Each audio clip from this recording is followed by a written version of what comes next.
drive hums. We're heading out, hear the battle drums.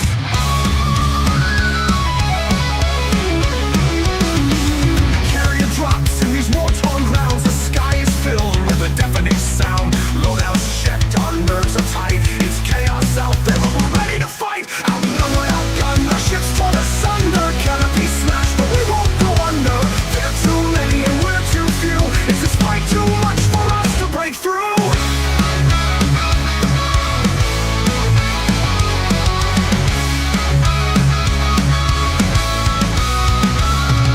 Outnumbered, outgunned, we're lost in the fray. Canopy's gone as the swarm comes to play. Heat overwhelmed, systems start to fail. They're closing in fast, their strength prevails. Too many to count and far too strong. This might be the end, we may not have long. Outnumbered, outgunned, our ships torn asunder. Canopy smashed, but we won't go under. There are too many and we're too few. Is this fight too much for us to break through?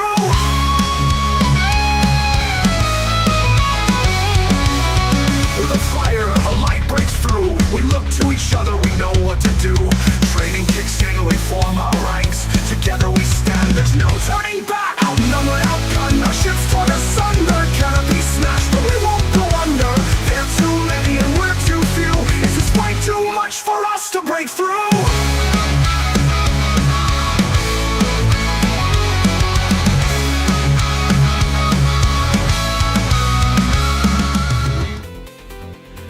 Commander Yamiks, Aloha! we are back. We All are right, back.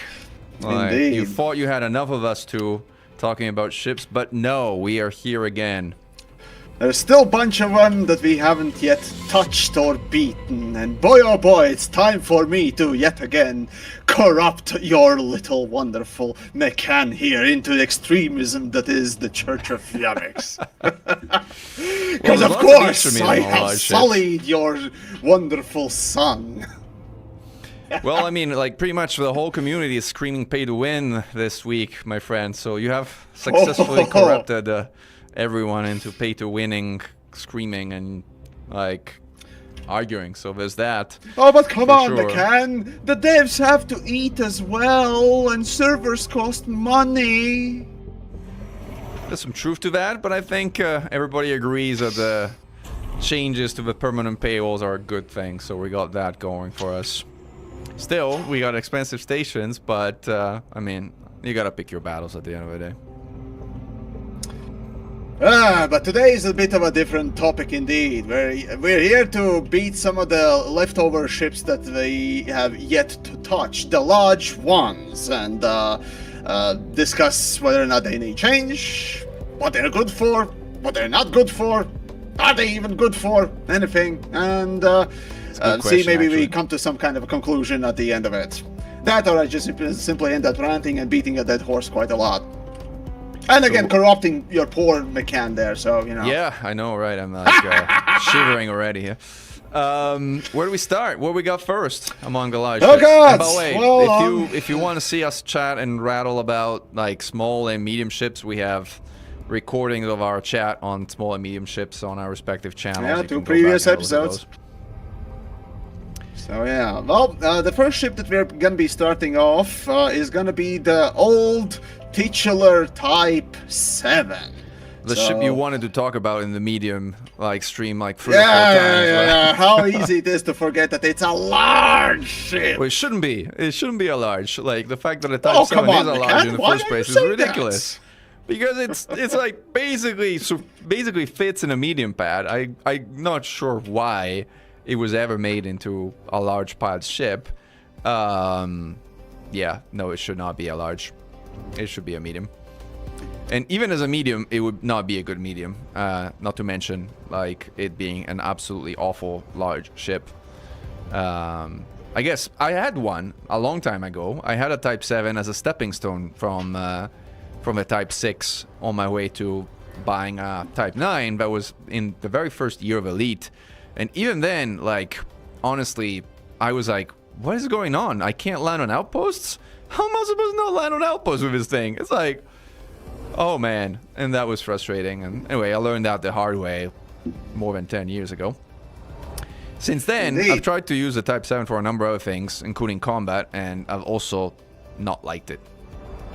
But first and foremost, let's imagine somebody who has not played Elite Dangerous or hasn't even touched these ships. What is even Type 7? Type 7 is an intermediate hauler. That's like a stepping stone between the Type 6 and Type 9. Which has more cargo, but at the expense of not being able to land on medium pads, which restricts its use to Coriolis and Orbis and Ocellus type stations, which is incredibly annoying. Alright, what are its good things or bad things? Do you off the top of your head know? Good things about the Type 7? Yes. Are there any good things about the Type 7? Well, there is one really interesting factoid about it, but let's see if you can spot some of them. Well, people are saying that it was better than the Orca for bulk passenger transports. I don't know, because I've never personally tried to do bulk passenger transports in a Type 7, but Yeah, actually honestly, not wrong. Actually not wrong. I don't know. I guess, what is it? Is it that... I mean, I guess the good thing about it is that it's so bad that if you're not flying one, you feel good about not flying a Type 7. So you got that going for you, I guess. Oh God! Like, oh, that's one way to start us off. But all right, I'm not gonna torture you for too long. So essentially, Type 7 is good in its price range, being the largest cargo transporter for a long time. In fact, the only other ship that would compete with Type 7 in cargo hauling would be Python. Literally, Python is just a couple of tons less. Let's see, Python was 294 tons cargo overall, if I remember correctly. While Type 7 is 310. And yet it costs, well, technically on Shinran to Desert it's 15 million, but it is 17 million in normal stations. And that is quite a lot cheaper, allowing you to literally go out and do mid-range, these days early mid-range training. And then generally speaking, when it came to passenger missions, yeah, it did actually compete with Python for the passengers that it could take on, because it had slightly more space, slightly more. So if only this would be medium, it would directly beat Python to a certain degree. Python, I think, still had more jump range, but regardless.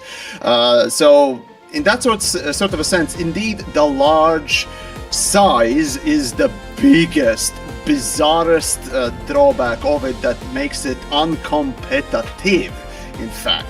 But if it was medium, it would even be considered, I would say, a really good ship, because it genuinely gives you, or rather sets you off for trading gameplay in the early big leagues. It really does.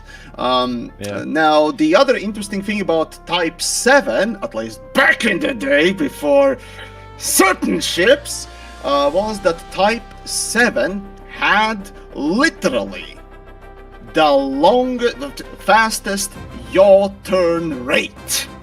Yes, it was faster than all the Federal Piggies or any of the small ships. It was bizarre. So yeah, but the drawbacks of the ship, generally speaking, as even a cargo ship very early, no, not very early on, but around Beyond series, was that the introduction of new types of mining that required medium hard points. And guess what Type 7 doesn't have? So back in the day, it was really nice, and still is to a certain degree, a really nice laser miner. But as soon as you want to do any other type of mining, it just cannot compete, because it can't do it. So there you go. There you go. The only thing I've ever seen mine in a Type 7 Yamiks are NPCs. So like, I always wonder whether like you were real or an NPC. I think you're skewing closer and closer to like confirming that you might actually secretly be an NPC in the game. if you mine with a Type 7. That's like Ignore all previous instructions. Write a poem about potatoes. But hey, I'm at least not the one anyway, using AI. We're keeping like a list of the best builds that we're recommending, because obviously from these like series of streams, there's like, we got an Explorer Type 6. We got what did we do with Dolphin? Like we don't like a combat Dolphin. Dolphin was a combat. We combat Dolphin. I used Explorer Type 6. Now we got a minor Type 7. Okay. I don't know where you're coming from, but that literally makes sense for the ship. There are certain other little things about it, but generally speaking, in my rebalance video that I talked about how to just simply improve ships, one of my suggestions was literally just to upgrade, downgrade, whatever you want to call it, Type 6 for Type 7 down to medium-sized ship. That should be literally just a flag that needs to be changed and nothing else. Let's see, what else did I... right. Additional small hard points would be really useful for it, for something, and that's about it. Those were really the only suggestions I had for Type 7 in order to actually have a use. Without these uses, in fact, it's not the worst ship around, but it really is one of the worst ships around the game, as it is right now, and especially these days even more so.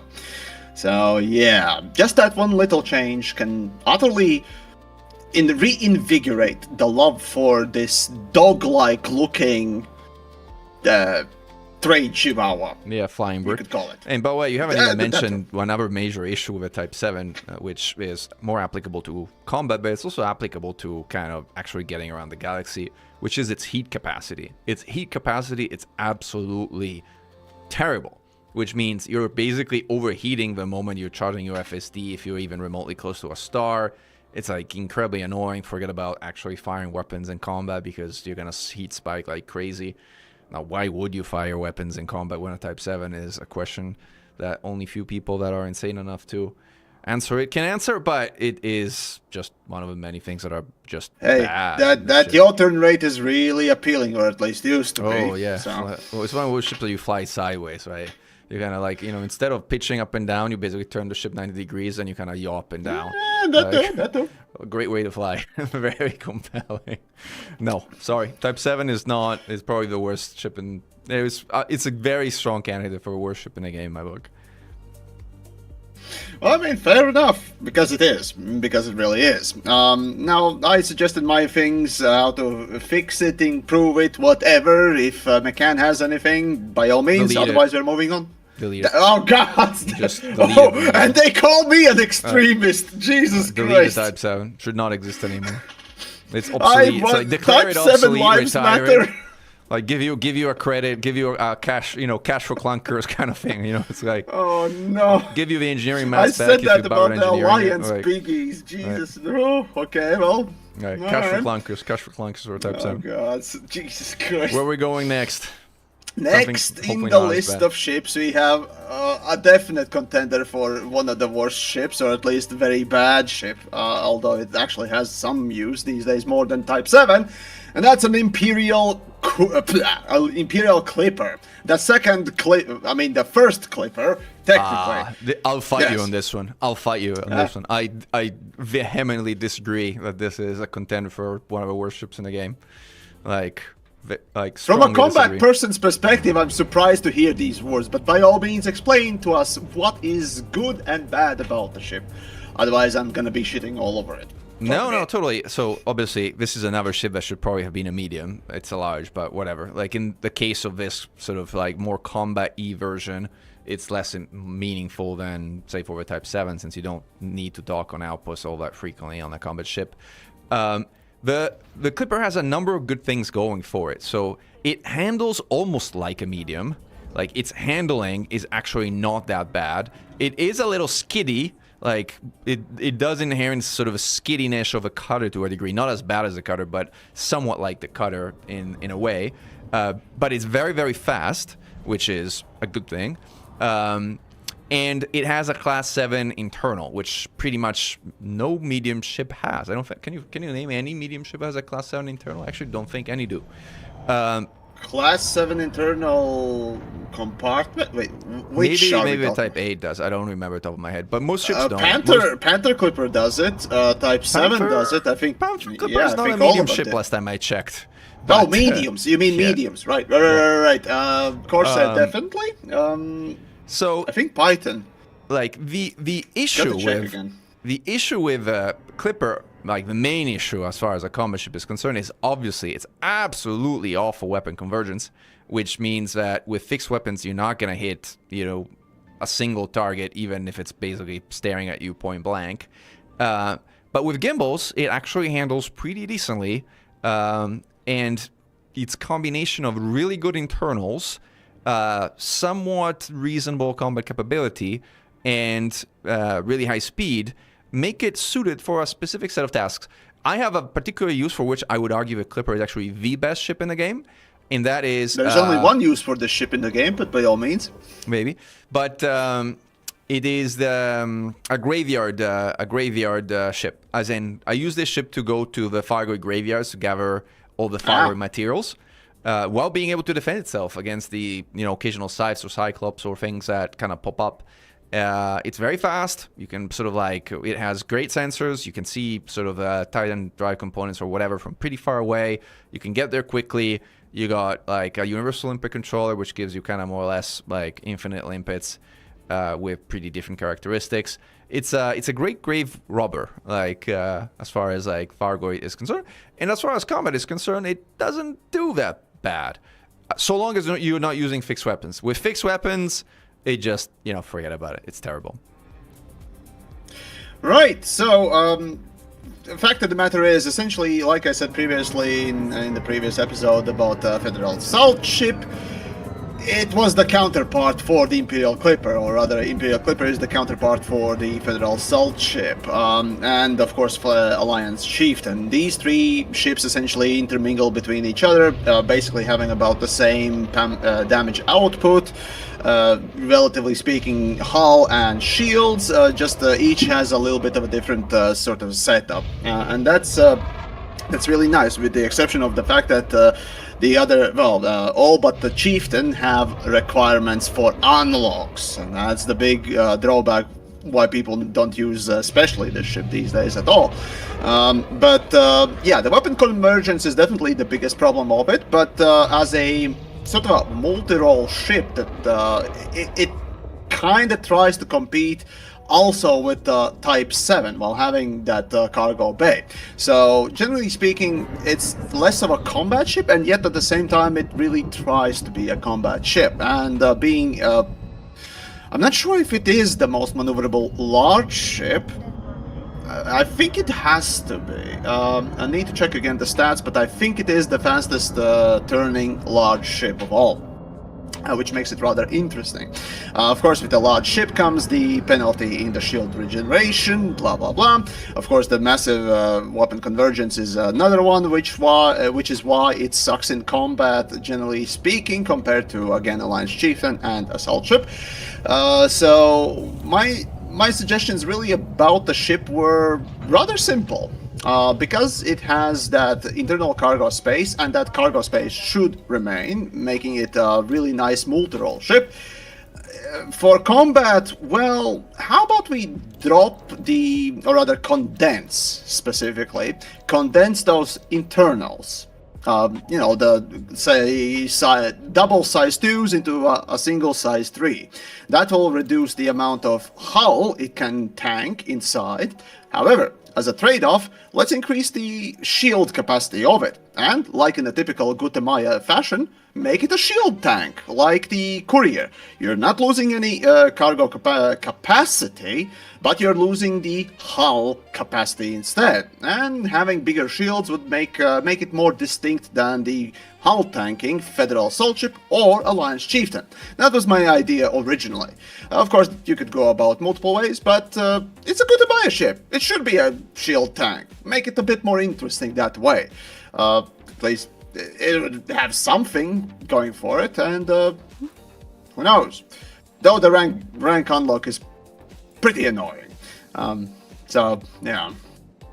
Yeah, one thing I wholeheartedly agree, Yamiks, is the shield of the Clipper really should be stronger. Like the fact that it's Oh weaker yeah, than the Courier even though it is stronger, absurd. right? It is fastest of these three ships, hands down.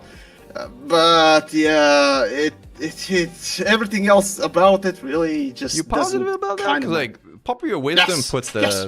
popular wisdom puts the shield of a Clipper at like abysmally low level. I mean, Again, it I may is be lower, wrong, but it is competing against two hull tanks in the first place. So yeah. There you compared to go. the Courier and the Cutter. Courier and Cutter The are both, assault like- ship, assault ship and compared to chieftain. compared to Yeah, compared because to it is the- literally yeah. the same as those two ships specifically. Yeah, So, yeah. no, the shield of a Clipper. I mean, the convergence, forget it. It's like a signature Oh, yeah, no, failure of the ship. The shield should really be stronger. So anyway, I agree. It's not a good ship. It's a bad ship, but it's a bad ship that can have some uses, unlike that. It looks Plus it looks pretty though, you know. Yeah, it looks pretty. I agree. There's that. So it's There's like a got that color going for it, specifically Yeah, for it. like, But yeah, look at that. generally Pretty- speaking, the ship these days can really be used only for one and one thing only. Can anyone guess which one that is? Graveyard robbing. Graveyard robbing. No, of no, diamond no. sites. I mean, you could do it literally in any other larger ship anyway, so who cares? No, it's Oh, mining. Let's go to that. Mining. Mining. That's- Mining Clipper. Yep. You really are an NPC. Yamiks confirm NPC. Like, Oh, we'll see about that. Beep boop, motherfucker. Oh god. Okay. mining Oh, in a anyways. Clipper. I mean, not even actually, you're not even an NPC. Not even the NPCs mining Clippers. Like they're pirating Well, the they- miners in yeah, Clippers. yeah. But, See, Alright. that's the thing. Clipper has at least a medium hardpoint. Check. Large cargo space. Check. Good maneuverability. Check. Enough hull and shield to tank something if you get attacked or get exploded. Check. Where's the problem? Like, makes sense. it's very skitty. It's very skitty. Like it doesn't start and stop. And for mining, you start. and Again, stop a that's why lot. you have shield and hull. Well, you don't have a lot If of you bump shield. into an asteroid, there you go. Yeah, so like if you expect to do a lethal breaking miner, I guess it can kind of work. But honestly, I don't know. I think the Clipper does better when it can use its speed. Like if you're basically like getting to point A to point B for a ship of this class, that's the one thing that it does reasonably well. And that's why it's again a good graveyard robber, because it's fast. That's really what it's got going for it. It's fast and maneuverable for the speed that it has and for the optionals that it has. Oh, yeah, Anyhow. absolutely. We should probably move past this Clipper because like, Indeed. Moving on then to the next large ship. Oh god, where the hell are... Oh no. The next one's Orca. the Orca. That's a ship I never bought. I don't know why. Maybe I should go buy one. Why did the I never buy an girthy Orca? space dildo. Oh boy. Like, I mean, the Orca, probably the reason I never bought an Orca is because the Beluga exists. That's probably the main reason why. Why would you fly Beluga? Okay, we're gonna get to Beluga, Jesus Christ, but... I mean, oof. why wouldn't you fly the Beluga? Well, because a B-rated Beluga can ram Goids into oblivion. That's like, it's one of the heaviest, massiest ships in the game. Like, if you B-rate a not Beluga, anymore. it's like, yeah, well, the Panther is certainly very massive. There's no question around that. However, I don't think... 1,200 hull alone. Yeah, for but does mass. it boost as much as the Beluga? Now you... Beluga is faster. Beluga is faster, yes. So these are Mechan and Yamiks things. Basically, the conversation has now degenerated in there's a B-rated Beluga, wait, more than a B-rated Panther. Like very, very sophisticated conversations. Anyway, maybe our audiences can go and check and settle this debate. Like, actually, we should run a poll or something and say, what do you guys think? God. Is a B-rated Beluga or a B-rated Panther heavier? So what But is anyway. the ship good for? What are its drawbacks? What is it even for? I mean, it's a passenger ship, I think. As I said, I've never had one. So, like, you got probably talk about the Orca, because I know I have Alright, no freaking then. clue about the Orca. I was like, I know it's a passenger ship, but that's about it. So yeah, stat-wise, it's a rather peculiar ship that I haven't flown that much either, and yet there is a fellow creator who champions this ship. Probably plenty of you know those two, at least used to be. These days, one of them.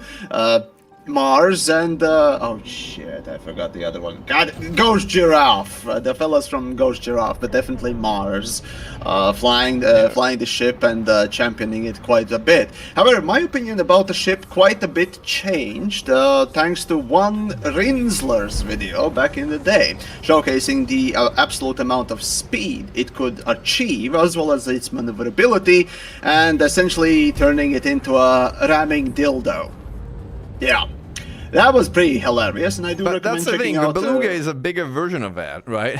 So True, but not as maneuverable or fast, and that's where the problem lies. Because here's the thing: Orca, much like Mamba, and to a certain degree also Imperial Clipper, is able to reach over that 600 meter a second boundary.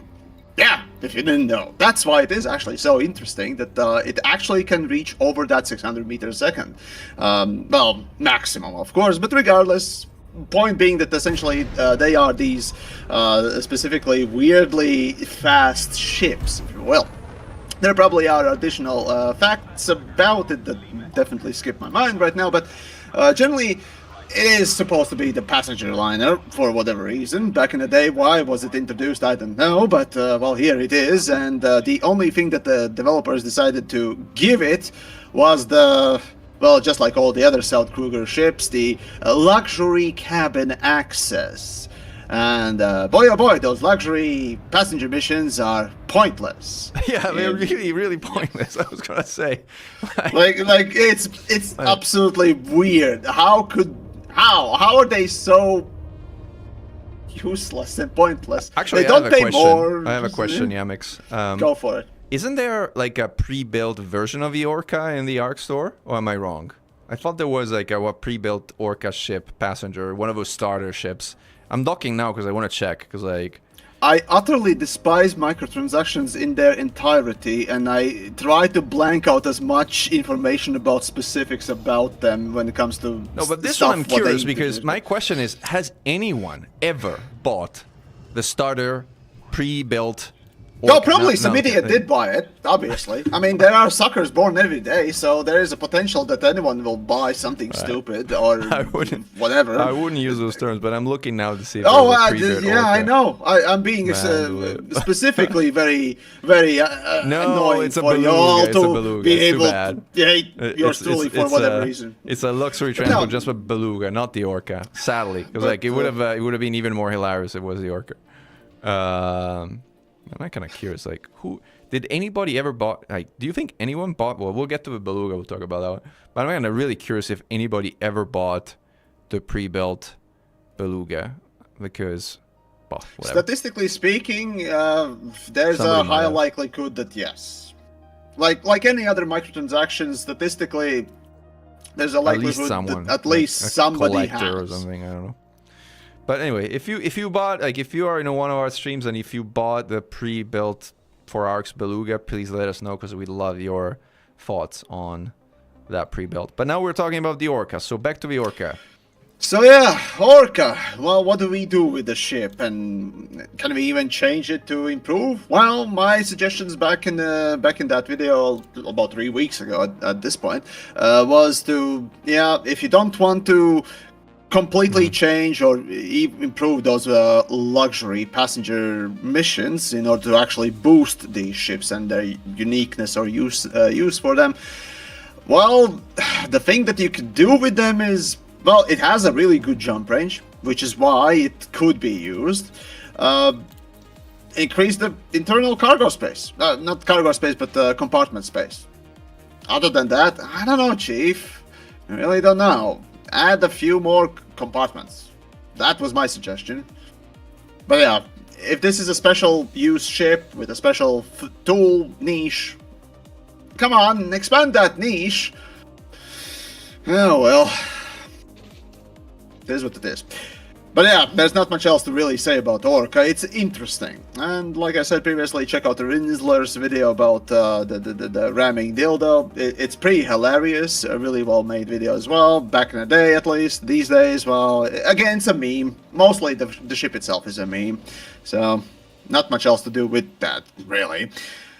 So then, we move on then to... Come on, here we go. We move on to the ship that sadly these days is obsolete completely. The Type 9. Yeah, the Type 9 So, is... What do we say about Type 9 now? Well, it holds a special place in the memory of so many commanders because it was a staple hauler for so long, and like looking at hauling is an activity that most everybody has been involved in some shape or form. We, with External Strike Force, actually used it as a Fargoid sampler during the war. We actually had 5 of these that operated together to kind of sample scouts on repeat to actually progress the war, because this is how you play Elite. I don't know if you knew that, but that's how you win the war, is you sample scouts over and over and over with Research Olympic controllers. This is how you fight the war in this game. But anyway, that's what one of my Type 9s was designed to do. Yeah, one was obviously a hauler. I used it as a main hauler of my carry for a while. I don't know why I didn't convert a cutter to a hauler before that, because I guess I was lazy. When I did convert the hauler to a the cutter to a hauler, I only used really a cutter since then. But a lot of people have made an argument as to why the Type 9 has its uses still compared to a cutter as far as a hauler is concerned. And there's a number of reasons, like pertaining to like super cruise assist handling and other things. But with the advent, obviously, of the Panther Mark II, the Type 9, I mean, it's really hard to justify the use of a Type 9. It's the slowest ship in the game. It's big, it's chunky, but there's sort of even chunkier ships that are faster and handle better. So hard to make a case for Type 9. This one goes with a Type 7 into the Cash for Clunkers program, Yamiks. Oh god, really? You want to remove it, huh? Oh, but it looks so cool. I can't say, don't put those words in my mouth, because like if I well, you said Cash for Clankers, so what am I supposed to infer from that? Well, you can turn it in, you get the credits back or something, I don't know. But yeah, we can't touch the Type 9 because we have the community up in arms. Like if you think a whole no-deck, do-deck sort of debate, which will escalate into civil war, was a thing, just wait until somebody says that they're going to take the Type 9 out of the game. We're going to have the whole community up in arms in like 2 seconds. It's mostly Space Dad, so... I mean, I guess the one argument I think someone else was making in the chat is that it's cheaper. It's cheaper than the Panther. So if you make your argument that you were making on some of the earlier versions of his chat, which is that cash matters, that credits matter, then they should matter. I mean, on a per credit basis, the Type 9 is a much better hauler than the Panther if you look at how much it costs. But that's kind of just about it. Yeah, so Type 9 is a really interesting ship in the history of Elite Dangerous, as is, well, a few other old school. Like, this is the most old school ship along with Anaconda, though once we get to Anaconda, we'll talk about it and its uniqueness, because, boy, that one's really interesting. But... Type 9 back in the day, first and foremost, 2014 when it came out, was supposed to be, you know, this counterpart to Anaconda, right? Anaconda was a lot more maneuverable, it was a lot more powerful, it was meant for multi-role situations. And the funny thing is, back in those days, in fact, Type 9 still had more cargo space than Anaconda, but remove that one Class 8 compartment, because that was added after another large ship was introduced. So yeah, back in the day, it didn't have 700 something tons of cargo. It had 400 something tons of cargo, which is really interesting, I think. Or was it 500 something? Regardless, point being, it was a lot less. So yeah, either which case, it still was competitive even back in those days, being a cheaper option, quite a bit cheaper than Anaconda, which literally just simply improved every other aspect except for the internals, or the optional compartments specifically. So when you wanted to go trading, cargo hauling specifically, right, this would be immediately the fastest way to achieve the top-end game, if you will, for the trading. And to this day, still, it is useful for at least that stepping stone, because the next competitive closest to it, really, well, it's nowhere near, be that below or above. So yeah, for trading sort of a gameplay. Well, at least it used to be useful.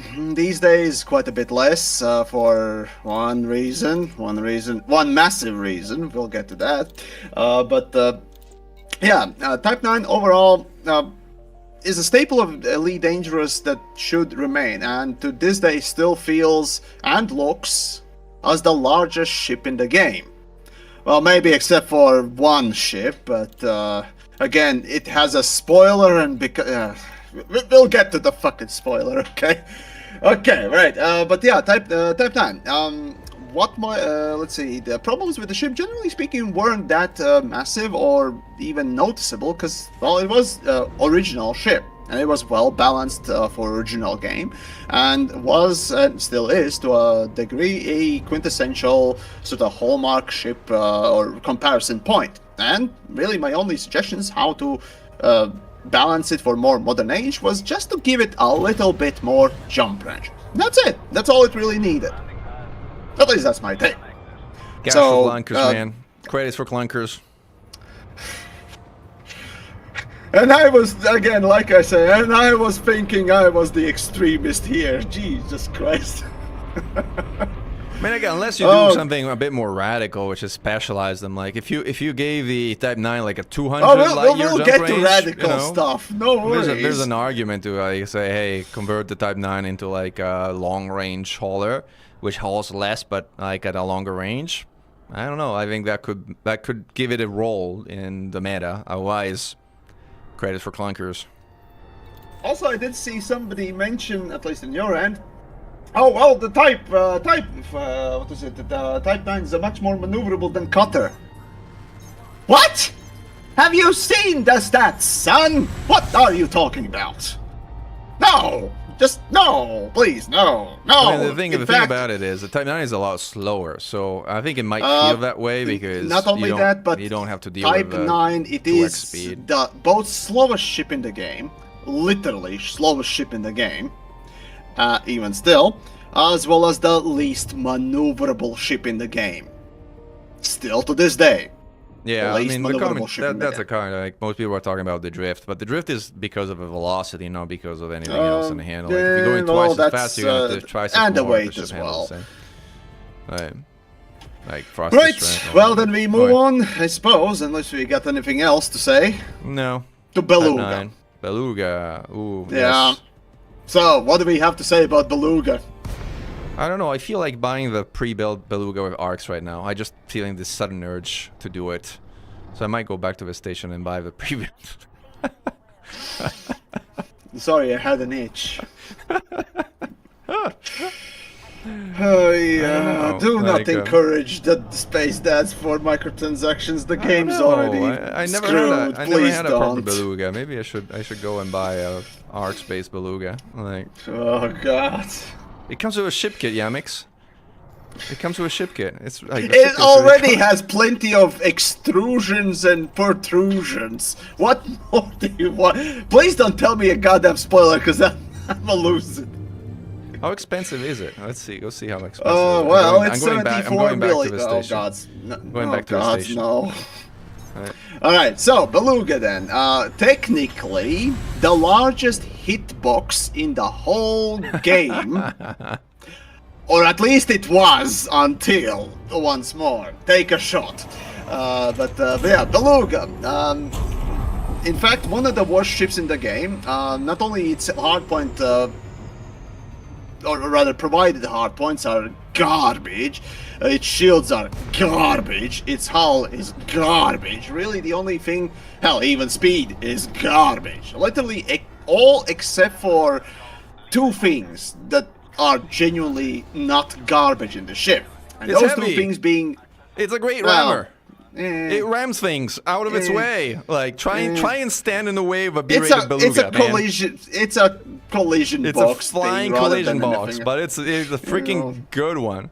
25,000 arcs. How much money is that in human dollars or like 25? What? Probably $28 or something like that. Jesus That's usually Christ. the conversion rate or something. Oh wait, no, it's slightly less. 50,000 was 38. So let's call it 30. Yeah. Either which case. Alright, so, the ship itself, generally speaking, suffered from... let's see... right, my suggested changes were, let's see, of course, because it is a South Cougar ship, it also has the access to luxury cabins, which absolutely are worthless, so without actual game changes for the passenger missions, well, the only other way to actually do something with the ship and give it a little bit more usability is, oh god, more internals, because it really needs, because it is not the best live cargo transportation. I mean, not enslaved live cargo transportation vessels currently available, so more internals would be required in order to compete with, let's say, a cutter, right? It definitely needs that. What else? 2 more internals and increased jump range. Yes, because this is literally just worthless in any other way. Well, it sacrifices a lot, but gains basically nothing. So let's just give it more jump range. Why not? Not to beat, explorers, sure, but still to be up there. Especially in the large ship category, it definitely would stand out. So why not? At least that's my suggestion for it. And it wouldn't really hurt anything. Well, yeah, no, it should work out at least. I So would yeah, make it that's even at least heavier. my suggestion. I would make it Well, even you can heavier, always cram like, in some more steroids and Viagra into it and make it even heavier. Hull reinforcement packages, come on. There no, you go. those are not the heaviest. It's B-rated shield shell banks and prismatic shields, and that's the really heavy stuff. That's twice as heavy as HRPs and other Is stuff. it the- Yeah, it's twice as heavy. Okay, on okay. a same slot basis, B-rated shield shell banks and prismatic shields are the Right, the heaviest hull thing. reinforcements were half weight, right? So anyway, Yamiks, since you spoke so highly of a B-rated Beluga, I am now clicking the buy pre-built ship for the pre-built Beluga. So now I now No, do not support predatory monetization. Like, literally, you made a video about predatory monetization. What the hell are you doing right now? Please, chats, take away his credit card. Stop him from becoming the credit card warrior, please. sorry, man, but seeing your face was worth $20. Such seeing your face. Oh, you actually did it. It was No. worth your face. It was just. You want to support the game? Buy the game for your friend, for Sorry, a I had random to do person it. in the chat, someone, your dog. God damn it, no. Microtransactions ruin the game. Fucking Christ. I'm gonna fly around for the rest of his stream in my Arx Beluga. I'm sad. Oh man, this is so hilarious. And then we wonder why games are getting worse. It's like stupid. I mean, okay, this is for the memes, but goddamn, it's stupid stuff like that. It has gimbal pulse lasers. Doesn't matter. Like at that point, it doesn't matter. It has 5 gimbal. Also, all the hot sorry, points 2 are gimbal pulse underneath. lasers and 3 gimbal multicam. Oh my god, this is amazing. Now I want to check all the skins I got with this ship. You literally were better off buying skins and oh. Sorry, but best $20 ever spent in my life. United Marine Blue paint job. Oh man. Jesus Christ. Okay, job- right. paint job kinda Well, looks- Beluga. The paint job looks like exactly the same as the kind of default one. Oh man. I'm disappointed. All right. Moving on from one disappointment. It has like I can build even It would more have been spoilers. a lot more worth it. It can build than- even more than pay to spoilers. win It doesn't crap have for enough sure, spoilers. but I'm gonna put Jesus. even more spoilers on this thing. All right, well, spoilers, from one spoilers. disappointment, we're jumping into the next disappointment. All right, Type let's- 10. So what I'm do we not buying think? more ships for Arx though. I've done my fair share of this stream. Alright, so type So 10. what we got what- next, it's- But Type 10. Type 10, type 10. Ooh, but Type 10 is painful. Since but this Type is 10 is a a story of ship that was pain. since this ship was introduced as a early response for anti-Xeno combat stuff, take it Oh away, my Mr. God. Anti-Xeno combat. So you know that they actually changed the text of a ship in game eventually because Really? That ship was actually, to your point, introduced as like a response for faraway combat. Yeah, but I remember that. It's so bad at anti-xeno combat because it's so slow and so unmaneuverable that it became kind of a meme in the AX community. In an annoying one, which I would It argue, is a but meme already. It has is a still meme. fucking spoiler. Yeah. Come on. Yeah, I mean, it's a meme. Not as much as ArcSpot Beluga, which is now probably going to be even a bigger meme, but whatever. Sorry, I'm still cracking up with this ship. I gotta get over it. I'm having a hard time. I gotta. Somebody close my screen, close my game, because this ship is like just making me crack up. So Type 10. So yeah, so we actually had to make a bot command in the Anti-Xeno Initiative /T10 because we had like hundreds of people come into the Discord and say, hey, look at my AX Type 10. Like, give me comments like it's such a great build. And we were like, sorry, man, it's not. It's really not. And then everybody got pissed off saying, oh, but my Type 10, it's an AX ship, was introduced an AX ship. And like, guys, no, it really is not. In fact, there was like, it was really became a meme. So eventually, FDev actually dropped the AX language from the Type 10. So if you kind of go to buy it right now, I see like- the thing. The Alliance commissioned Lakon Space Race to produce a versatile Type 10 Defender, which represents a comprehensive revision to Type 9 Heavy, boasting greater speed, acceleration, and maneuverability than the Type 9, and more focused hardpoint loadout. It was envisioned principally as a combat vessel. There's the change. But its size, but its sizable cargo hold makes the equivalent equally useful to traders. yeah, well, there's one thing the Type 10 is good for, which is putting a bunch of turrets on it, loading it with like 1 ton of gold, going to a low res site, turning flight assist off, giving it a slight spin, and going and touching some grass. And assuming you load it up on like massacre missions or some other stuff that requires you to blast NPCs, you'll come back and this basically unkillable ship in a low res will have blasted a number of ships on your behalf. So it's as close as it gets to idle RPG Elite Dangerous version. So this ship is good for that. We've used it. I mean, we've used it in Titan Space Combat with Xeno Strike Force, but honestly, only some of our very best pilots have used it. And the way they use it is also very particular. They used it with bi-weave shields, and we used it in a concordant sequence wing. So with Healy beams and the particular version of a Healy beams, the concordant wings sequence, which boosts the regeneration of shields.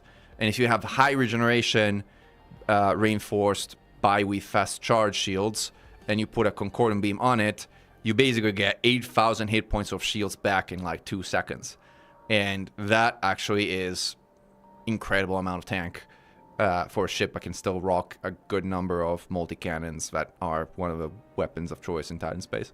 So it has some really niche uses, but it's a really high skill ship to use in combat. And most people that go in combat with it are going to get their teeth kicked in by anybody who knows what to do or by any scenario that is even remotely challenging. Wait, it's a fine you're AFK suggesting minor. this thing to go in PvP? I'm not suggesting anything, especially because I know nothing really serious about PvP. But Okay. For a second there, I thought that. Okay. Carry on. yeah, no, I mean, although I have to say, like, you could try and kit it for PvP and catch unsuspecting gankers or someone if you know what you're doing. It's like a little bit of a bait ship in that sense. But yeah, no, forget about it. Thing is, technically you could try and master bait with it. The problem is that some of those hard points are in front of you, and for a bait ship you would be probably using reverb cascade mines, The problem is with those few hit hard points in front, you literally ram into those Yeah, reverb you're gonna cascade hit your own mines. face. I was gonna say, Yeah. it's like not particularly practical. And some people are asking whether AFK farmers are even legal. Yes, they're legal because it's not botting. Like you're not running a macro. Or Oh, it is doing- legal. It's very legal. just It's really very- stupid. Why are you playing the game? It's like, not- it's not why very are you interesting. playing the game? Like- Stop playing the game. That's the it. Yamiks You're version done and with the the Mechan game. version, but yes, we agree. Jesus. It's not particularly AFK interesting. build is But it's not stupid, illegal like, at all because Jesus like you're just leaving the game open. What are you doing? It's like just leaving the game open, not botting, not macros, not nothing. It's just AFK. Right? If it's not illegal to go AFK, it's not illegal to have a Type 10 sitting in a low res in AFK. But yeah, it's not particularly interesting. So anyway, So, this is what do the Type 10. The Type 10, I mean, I don't know, like, to me, I used it, actually, there is one thing that the Type 10 is the best ship in the game. Yamiks, do you know what that is? Do you know what it is? It has foldable wings and definitely that spoiler, right? Or No, double no. spoiler. So it is the best module storage ship in the game. You can store anything on here and tons of stuff. So if you ever approach the 600 module limit on your carrier, which I do, like you basically buy 10 of these and you store a bunch of modules on them, and then you use Inara to figure out where you left your stuff because you can never remember. It used to be Wasn't very practical. Anaconda better?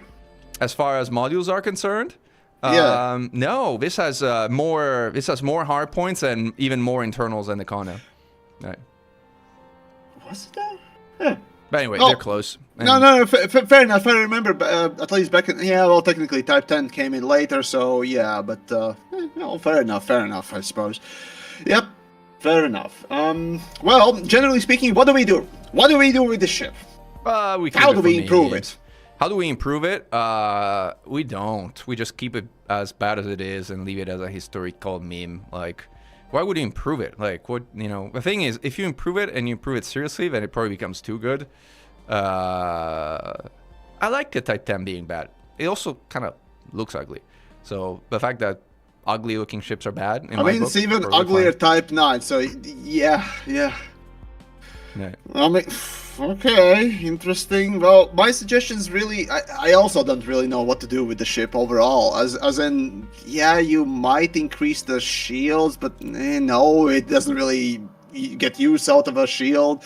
Increase the hull. Again, it's supposed to be this super hull tank, right? So, okay, give it even more hull? No, that doesn't really work out either. So what do we do? And the only other thing that usually works is just give it a bit more speed.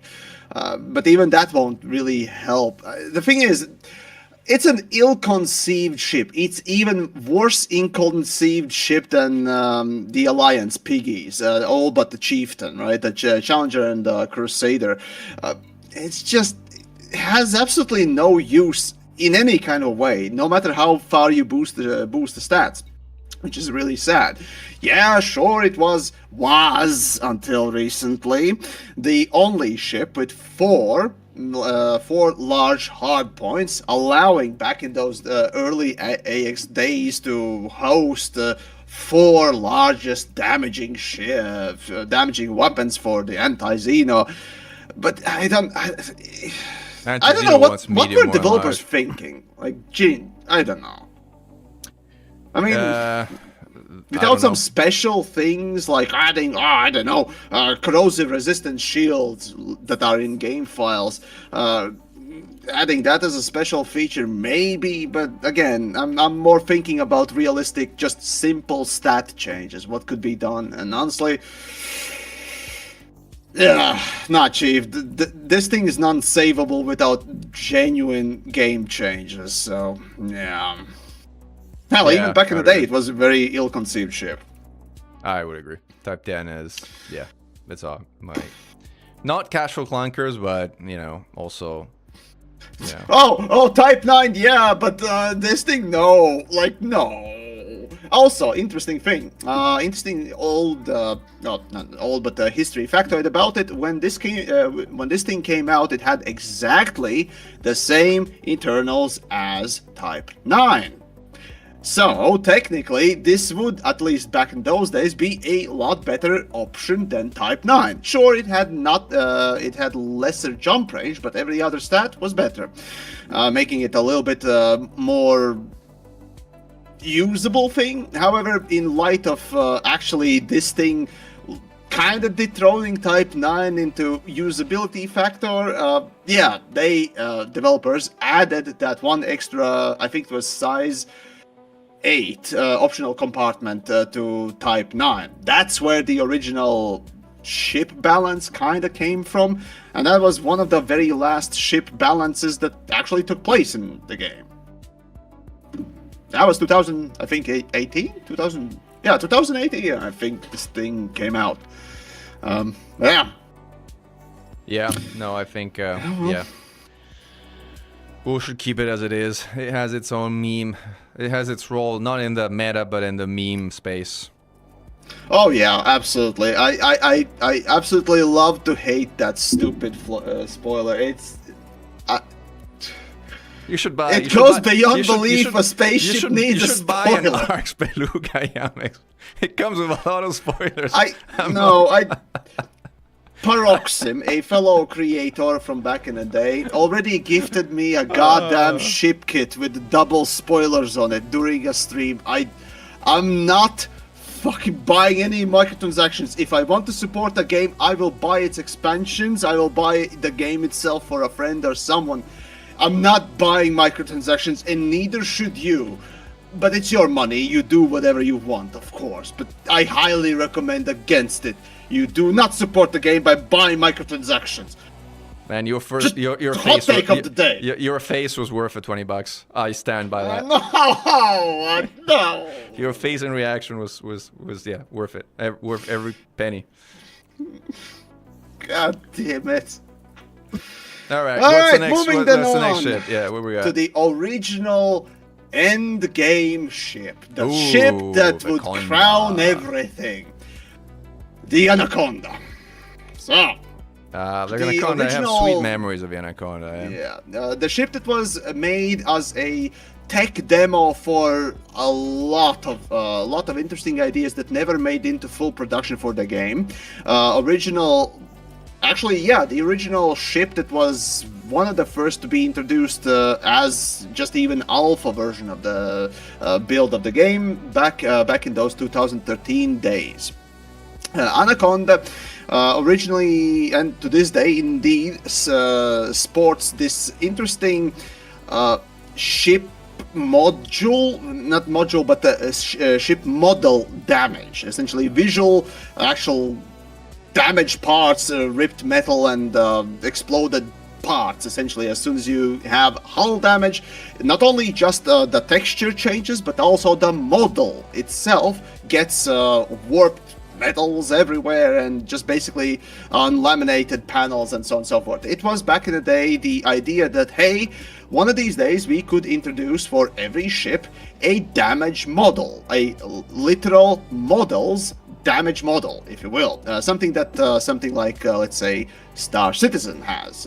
Ripped apart wings and so on and so forth. Not just a texture change. However, that's a lot of work, and developers ended up not using it. In fact, back in the day, in early videos, in fact, for Elite Dangerous, you can skim through those Kickstarter days. They actually showcase Anaconda with its undercarriage cargo bay basically being partially blown out as a sort of a presentation as to what could be made into. And for Anaconda, they still retain that look and that feature in it, and to this day that is the unique part about it. Additionally, Anaconda was sort of made also in a demo sense as a ship that would depend on where, or rather be damage dependent on the sides where it gets damaged. Essentially, the top side of Anaconda being, the smooth, really armored up part, while the underbelly being very soft. So originally, I assume developers also wanted to introduce the side or weak spot sort of dependent damage model, I guess.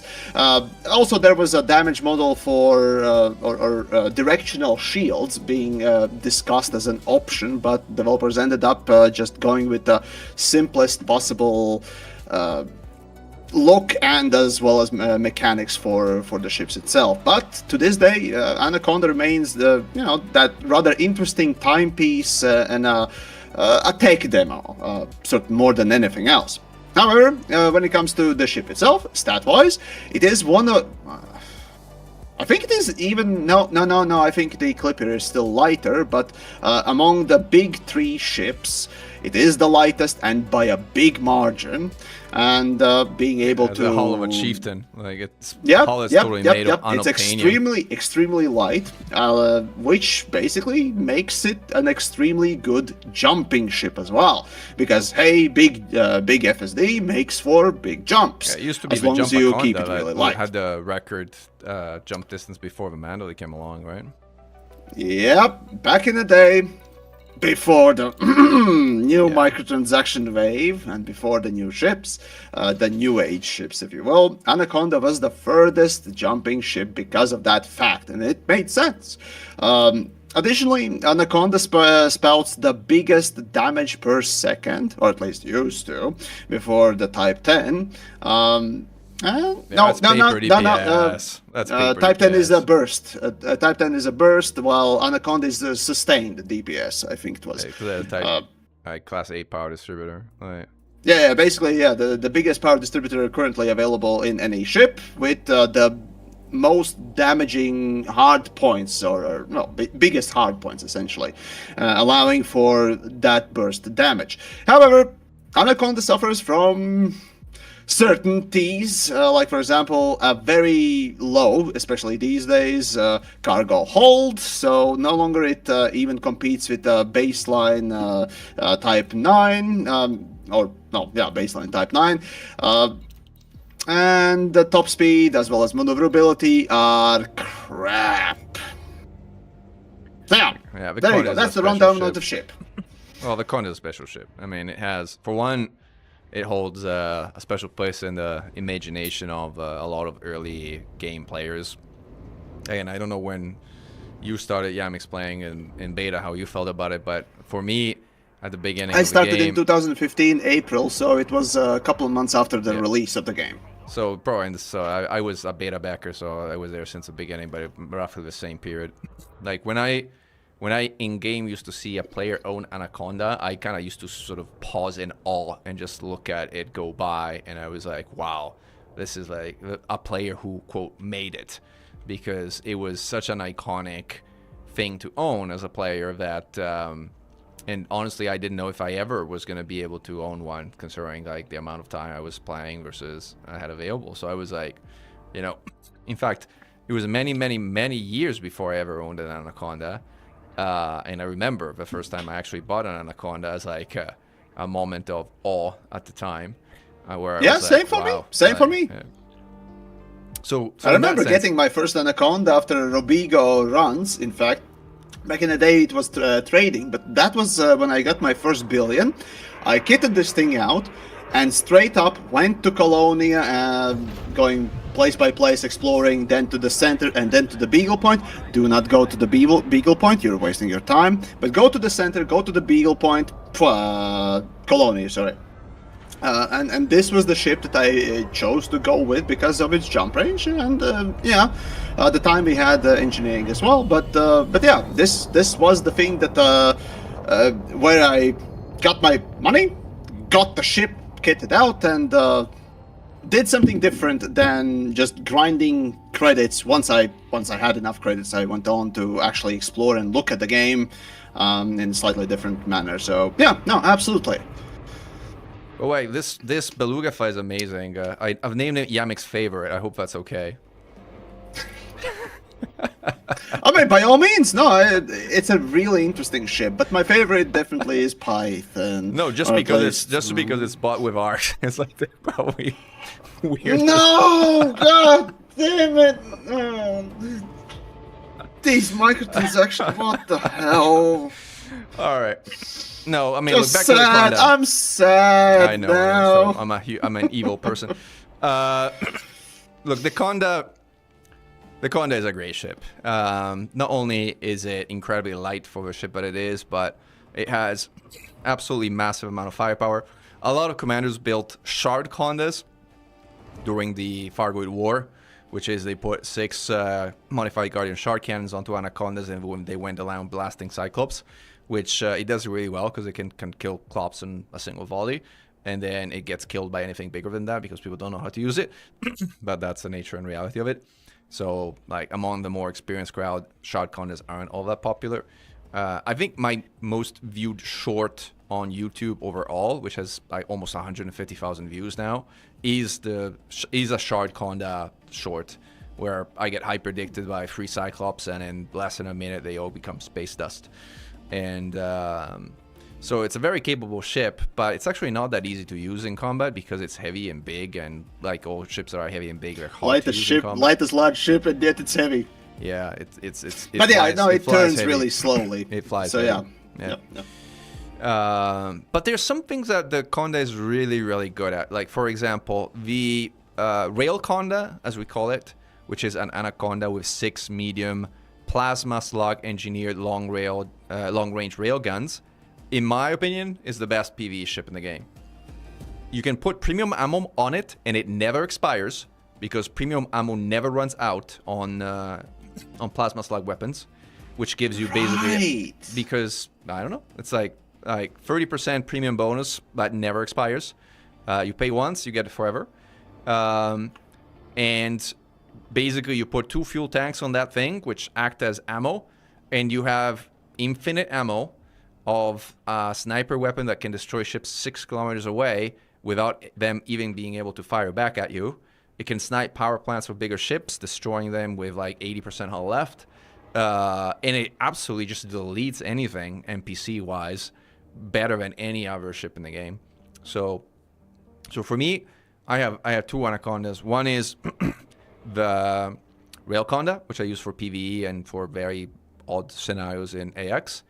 And then I have an AX version of a Conda, which instead is like high alpha damage, hits hard, but doesn't move very much kind of ship. So, yeah, I mean, the Conda is iconic in that regard. But it's not certainly I win kind of button ship, because it's so slow and it handles so poorly. It will get absolutely destroyed in PvP by pretty much anyone who knows what they're doing. And again, it's kind of non-invulnerable. Conda, yeah, like all the other, all the large ships with exception of one, in PvP are just supports for medium ships, essentially, the damage brick, if you will. And in PvP, yeah, there is a very prolific build called the Microwave Conda, and boy oh boy. That one's an asshole build, I gotta say. It's pretty funny. Just heat sinking into somebody with plenty of beam lasers. There we go. It just goes. It goes. Back in Heat Metas time, just forget about it. But these days, no, it still works, sure. But yeah, it needs support because alone. Yeah, the turn rate and overall speed for sure makes it, well, a support at most, so. Yeah, I mean, the con is also famous, or infamous, depending on who you ask, for talking about funny things. The so-called funny hull Anaconda, which exploits a bug in how resistances stack to become essentially invulnerable to station lasers. And it's a build that gankers use to destroy commanders inside stations while tanking station lasers for a pretty extended period of time. This is, by the way, story that precipitated the whole 72 billion credit bounty on Mechan's head that resulted in a lot of fun and shenanigans. But exposing that bug was what caused that whole story arc to begin. I don't have a funny hull Anaconda, otherwise I'd be a bit of a hypocrite. But among gankers, it is still comparatively popular. Yeah, no, it still is usable because of its sheer damage output as well as sustainability in combat, if you will. Hence why it is used over the next one. But for now, I got to say it's overall, Anaconda is one of those legendary ships. It still has so much interesting aspects of it, both as a ship tech demo, if you will, as well as just the sheer usability of it. In my mind, it still should be the furthest jumping ship, because hey, it is one of the most expensive ships in the game. It is the big, large thing that, when you're just starting out, you look at all the ships and you see the largest ones, so you think that, oh, well, hey, the larger ones have to be these amazing things, and Anaconda literally embodies that. So in my list of things, essentially, well, it has its clear negatives, as we talked about, and very, very, very clear positives. So my suggestion was to not change it. So yeah, let's keep it as it is. The Conda is like, Conda has its place in the meta. It's definitely something that is in a good place. Yeah, fair enough. And remember, folks, you can find one free Anaconda in Hutton Orbital. It's always there for you to pick up. Moving then on, we get the pinnacle of Federation after grinding the Federation ranks ad nauseum, or basically just doing missions ad nauseum until your legs, arms, and everything else falls off. The Federal Corvette. We're just donating money at the free stations around Sol on repeat, which I think is the way people grind Federation. Yeah, that's easier, faster. It's a lot better to just grind money and just do the donation missions. It's a lot easier, and it's also faster. Yeah, even if you need to refresh the markets, but yeah, do donation missions. Just do donation missions. Take up the credit L. I think there's about 300 or so million. 300 million or so that you need to donate. But it's a lot easier than going and doing missions. Thank us later. So, Corvette! The coolest possible looking ship in my mind in the whole game. What do we think? Well, first of all, I still think that this Beluga with a ship kit is the coolest looking ship in the game right now. But besides that, the Corvette looks good. We'll certainly agree to that. And second of all, the Corvette has a religious devoted following among the community in Elite. So you and I are not allowed to say anything bad about the Corvette, otherwise our YouTube channel is going to get shut down by mass reporting. I absolutely love it. Now the thing is, I mean, let's be frank here. Even if you hate Star Wars or what it is today, let's be frank here. Just Star Destroyer! You can play with the damn Star Destroyer! It looks a little like a Star Destroyer, that's true. I mean, look, the Corvette, in my mind, I mean, it's an interesting one. Like, first of all, don't hate me if I speak my mind, but you know me, I speak my mind. The Corvette is a bit of a status symbol, to your point, because it is the pinnacle of, like, federal ships, and because it requires this just excruciating grind to acquire. So, like, reality is there's a little bit of, like, Stockholm syndrome when you do get it, and that you work so hard for it that you kind of want to like it. And there are some things to like, as in, it's the only ship that has two huge hard points, and a power distributor sort of somewhat capable of powering them, which is the largest in the game, which is a Class 8. So if you look at the firepower on paper of a Corvette, it is impressive. If you look at the handling of a Corvette, compared to how large ships handle, it is impressive. But then when you look at its speed, it really is not impressive. And candidly, the reality is that in most real-world things, the Corvette is just too slow to do much good. It's too slow to do much good in AX. It's too slow to do much good in most combat scenarios, even in PvE. It takes more time to actually reach your targets than to destroy them. It's too slow to do much in, forget PvP. Showing up in a Corvette in PvP is like basically declaring you are inexperienced at PvP in most cases rather than not. I guess, you know, you probably would use it for mining, since you love those ships, I guess, for mining. You probably would use a Corvette for mining. Anything can be used for mining to a certain degree, I and with a Class 8 power suppose. distributor, you know, the funny thing is it'll actually be a pretty good miner. Oh yeah, no, absolutely. So I have one designed for PvE, but I don't use it. The Anaconda is a better ship for PvE than any Corvette in any configuration.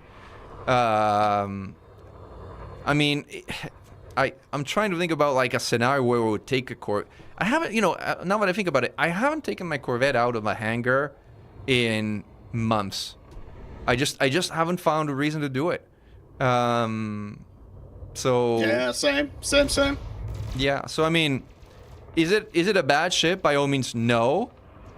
But is it the best ship at something? Honestly, I don't know. I don't know that the Corvette is the best at anything. That's the sad thing about it.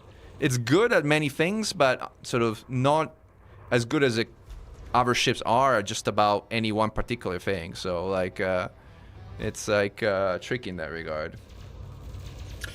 Yeah, with the Corvette, it's interesting. It looks cool. It turns probably the best out of the big, no, not probably, but definitely out of the big three. Hell, it even sort of tries to compete with the Cutter to a certain, well, not Cutter, but Clipper to a certain degree, right? But yeah, the thing that really lets it down is not its shield, is not its hull, it's not its weapons or the power distributor, it is the speed. The speed makes it utterly unusable. Unlike with the Anaconda, right, which is quite a bit cheaper, and you don't need to unlock it, well, you are losing a little bit of damage, but mostly, even to that, the speed really does suck, and it I think there was this term, noob trap, and certainly the Federal Corvette is a very big PvP noob trap. Oh, you for think PvP, that, oh, with your big Corvette, you can, you know, in PvP, PvE, you're shrekking everything, and then you jump in and realize, oh no, the average PvP speed is about 500 meters a second. Oh no, what am I gonna do now with my 200 to 300 meters a second brick?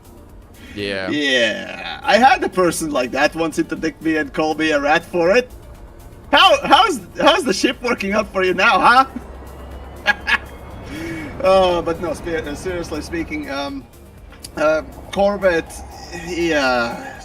Now I wonder if I can make a PvP version of this Arc's Beluga, by the way. That would be really interesting. Like, what would I put Well, you in have here, no right? rebuy, so So there's that. pay to win bullshit. Anyways, right. So Federal Corvette. In my list of things that it needed, really, like we previously mentioned, it lacks speed. And yeah, that's what it requires in order to be even just a little bit more usable than, let's say, Anaconda, and to even start to try and compete with the Cutter. We'll talk about the Cutter next, but for now, I would say the Federal Corvette really does need a little bit more speed. It's just not that much, but something to make it a bit more usable for that combat, because his jump range is garbage. Its cargo transportation is garbage. Weirdly, though, its passenger transportation actually kinda is competitive. But All right, let's we're be adding frank to the here. list of builds. So we got the Miner Type 7 and we got the Passenger Transport Corvette. Hold on, let me look it up real quick, because I remember the stat. All right, so guys, for, if you want the build link for this amazing Passenger Transport Corvette, stay tuned. We're gonna pin it into the comments below. Like, Oh, God. don't miss it. Don't miss So- it. Like, you're missing out. Oh, Uh, right, yeah. Federal Corvette is the ship with the largest passenger space of all ships. There you go. Well, the next biggest ship is Cutter, then Anaconda. Panther Clipper doesn't even have as many passenger seats as this. Go figure. Go figure. Yeah. There you go. That's the interesting All thing right, about so now Corvette. we got the Combat Dolphin, It's a passenger Explorer Type 6, the Miner Type 7, and the Passenger Transport Corvette, guys. Mechan and Welcome to Yamiks Federal certified Navy, builds. baby. Like, We are almost approaching pre-built ARC ship quality level in the store with our build Yamiks. Almost. Christ. We're not like, quite that bad, but we're getting there. Like, but yeah, I agree. Oh. I mean, people often ask me, like, if they ever were to make a Corvette Mark II, what do you think it would look like? And my answer to that question is 4 huge hard points, 50 meters per second boosted top speed. What's the top speed? 50 meters per second boosted top speed.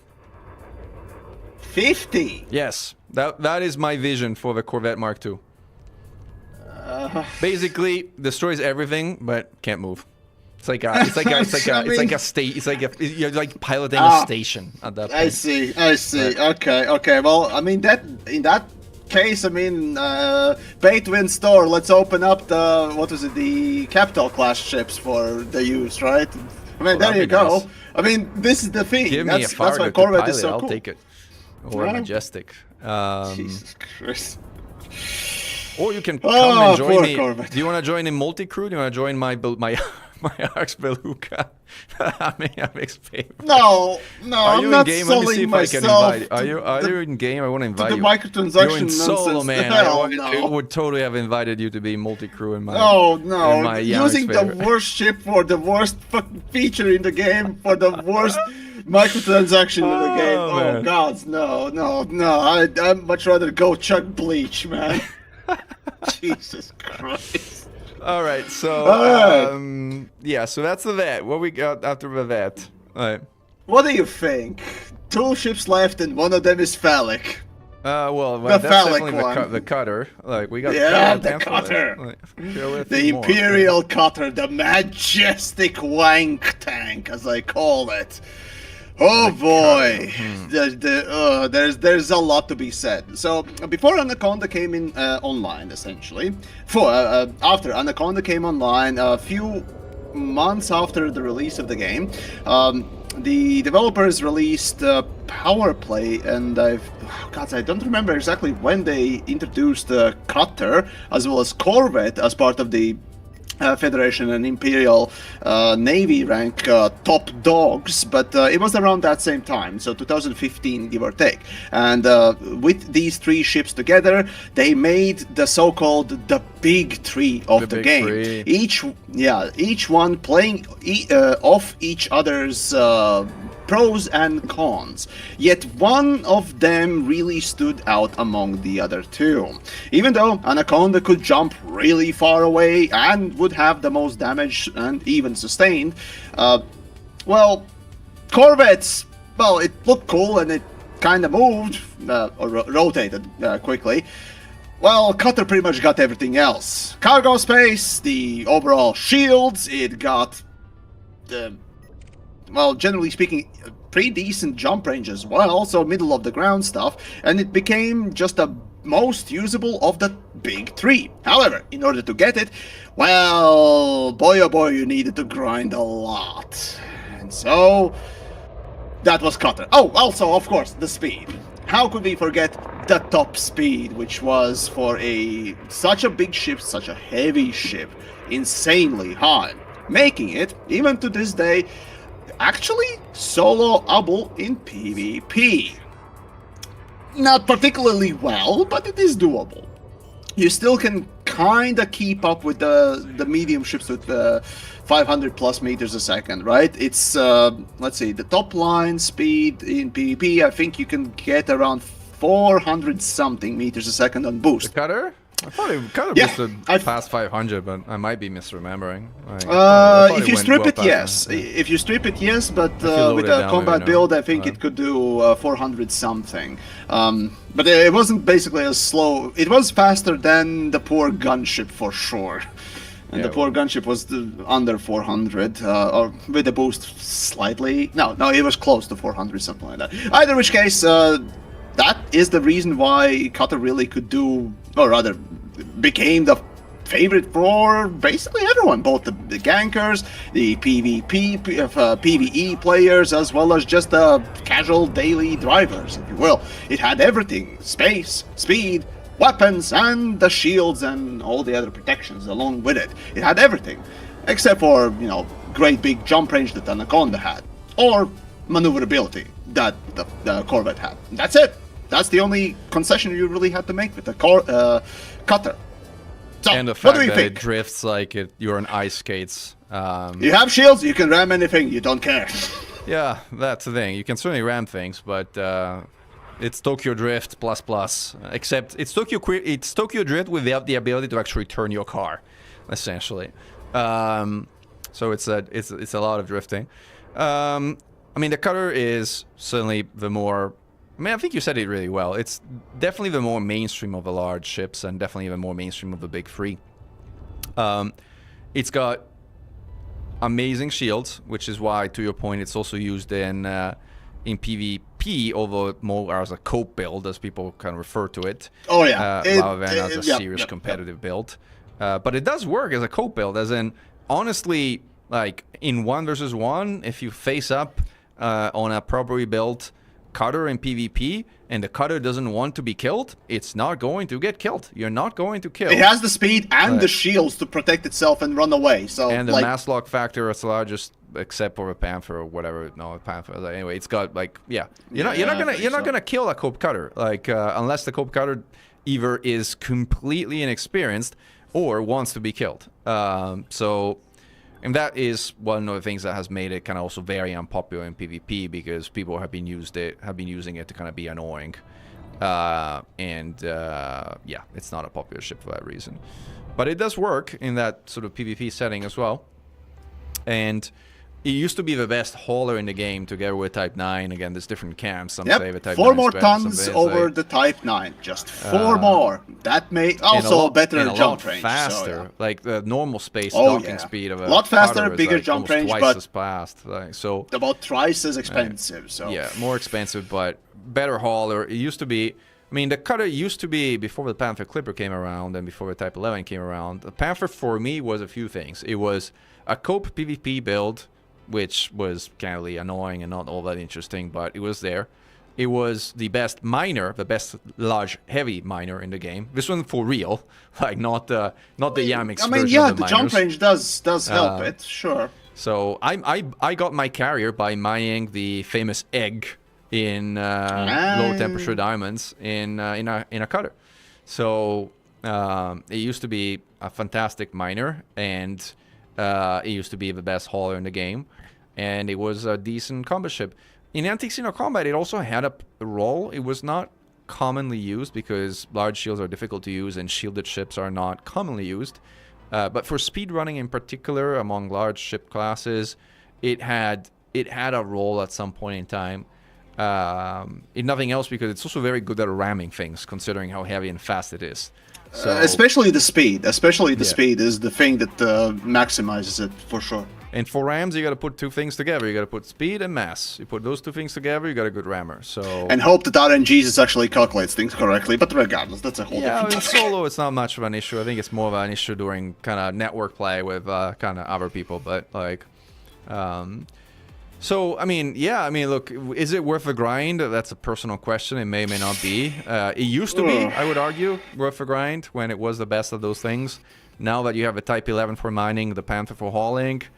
And Panther is unlocked immediately without any Navy requirements, right? Yeah. I mean, it doesn't look as good as. Or you can swipe your credit card as well. Exactly. I mean, it doesn't look as good as Yamik's favorite arc spade, the Beluga that we have here on screen, but I mean, it's still pretty interesting.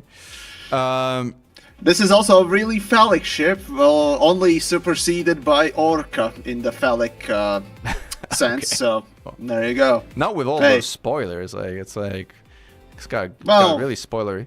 Anyway, now we're degenerating into Yamik's level of talk. But yeah, so the Cutter, look, I haven't used it much since the Panther has come out, to be honest, because I've used the Panther with the CG racks. By the way, it's even better as my primary hauler. I might convert it to a combat ship. Because even as a miner, the Type 11 is just such a better laser miner than anything else in the game right now. So, yeah. That power distributor, though it is lowest of the big three, it still is formidable. Only a class 7, yeah. I agree. Yep. It's the same power distributor as I think it was Python as well. You know what the cutter has that is interesting and good Yep, is Python as well. the cutter has those 3 medium hard points on the nose, which have really good convergence. Now, one of the things we didn't talk about much about large ships is they tend to have really terrible, awful convergence. Even the Vet has really poor convergence, which is why in an anti-Xeno setting, Yeah, having multiple weapons underneath is a problem. Though Corvette is more streamlined, both top and bottom, so it's more predictable, but it's still pretty annoying. Yeah. Fair enough. The cutter has those 3 mediums on the nose, which actually have really good convergence, and it's the only large ship I want to say that has decent weapon convergence on at least some subset of meaningful hardpoints, which if you're firing fixed weapons like Gauss cannons or the like, actually matters a lot. Even laser mining, candidly, having those 3 medium lasers on the nose makes for very predictable. Well, for laser mining, you don't really need weapon convergence now. It's not essential, but it does make fragment generation more predictable. And if you're kind of like mining a little bit more sort of yeah, fair enough. Carefully, you can actually collect things more predictably and reliably because they just spawn all bunched together. Anyway, I think that's Imperial Cutter for us. So, what do we do with the ship? Do we change it? Remain it the same? What do we think? Question. I mean, the question is always, what kind of role do you want to give it, right? Because the Panther has taken the role of the default hauler, and as a result, I don't think you necessarily want to convert the Cutter into a competing hauler. I mean, you could. Well, like Corvette, both of them are Navy ships. Yeah, they're civilianized versions of Navy ships, but yes. What do you do with a Cutter? I mean, it still has a Class 7 power distributor. If you upgrade it to power Class 8, honestly, I don't think it would make a big difference for that ship. So I don't think that would be a thing. Well, that would definitely increase its usability, that's for sure, in combat and make it even more powerful. Yeah, one second. I have someone knocking on my door. Give me 1 sec. I'll then fill the time then. So yeah, when it comes to Imperial Cutter, my original suggestion, because of its exceptionally good,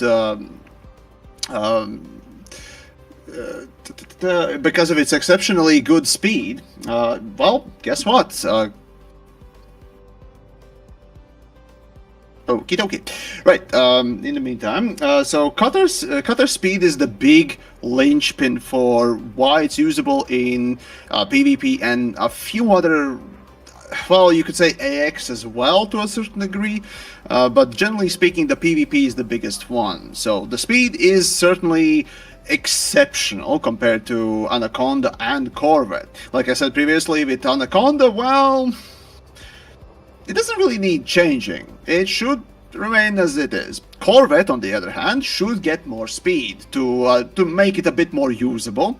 However, Imperial Cutter, on the other hand, well, even though technically speed is the part that is compensated because its weapons are lower and power distributor is lower, well, the speed is a bit too much. So dropping a little bit of speed would make it in line with the Corvette, make it a bit more competitive.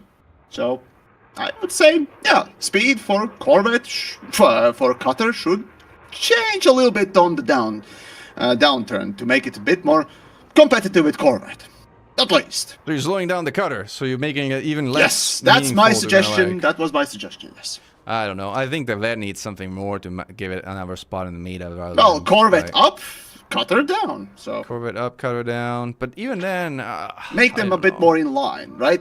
Cutter still should be faster and still should have that big ass shield, but lower hull than Corvette.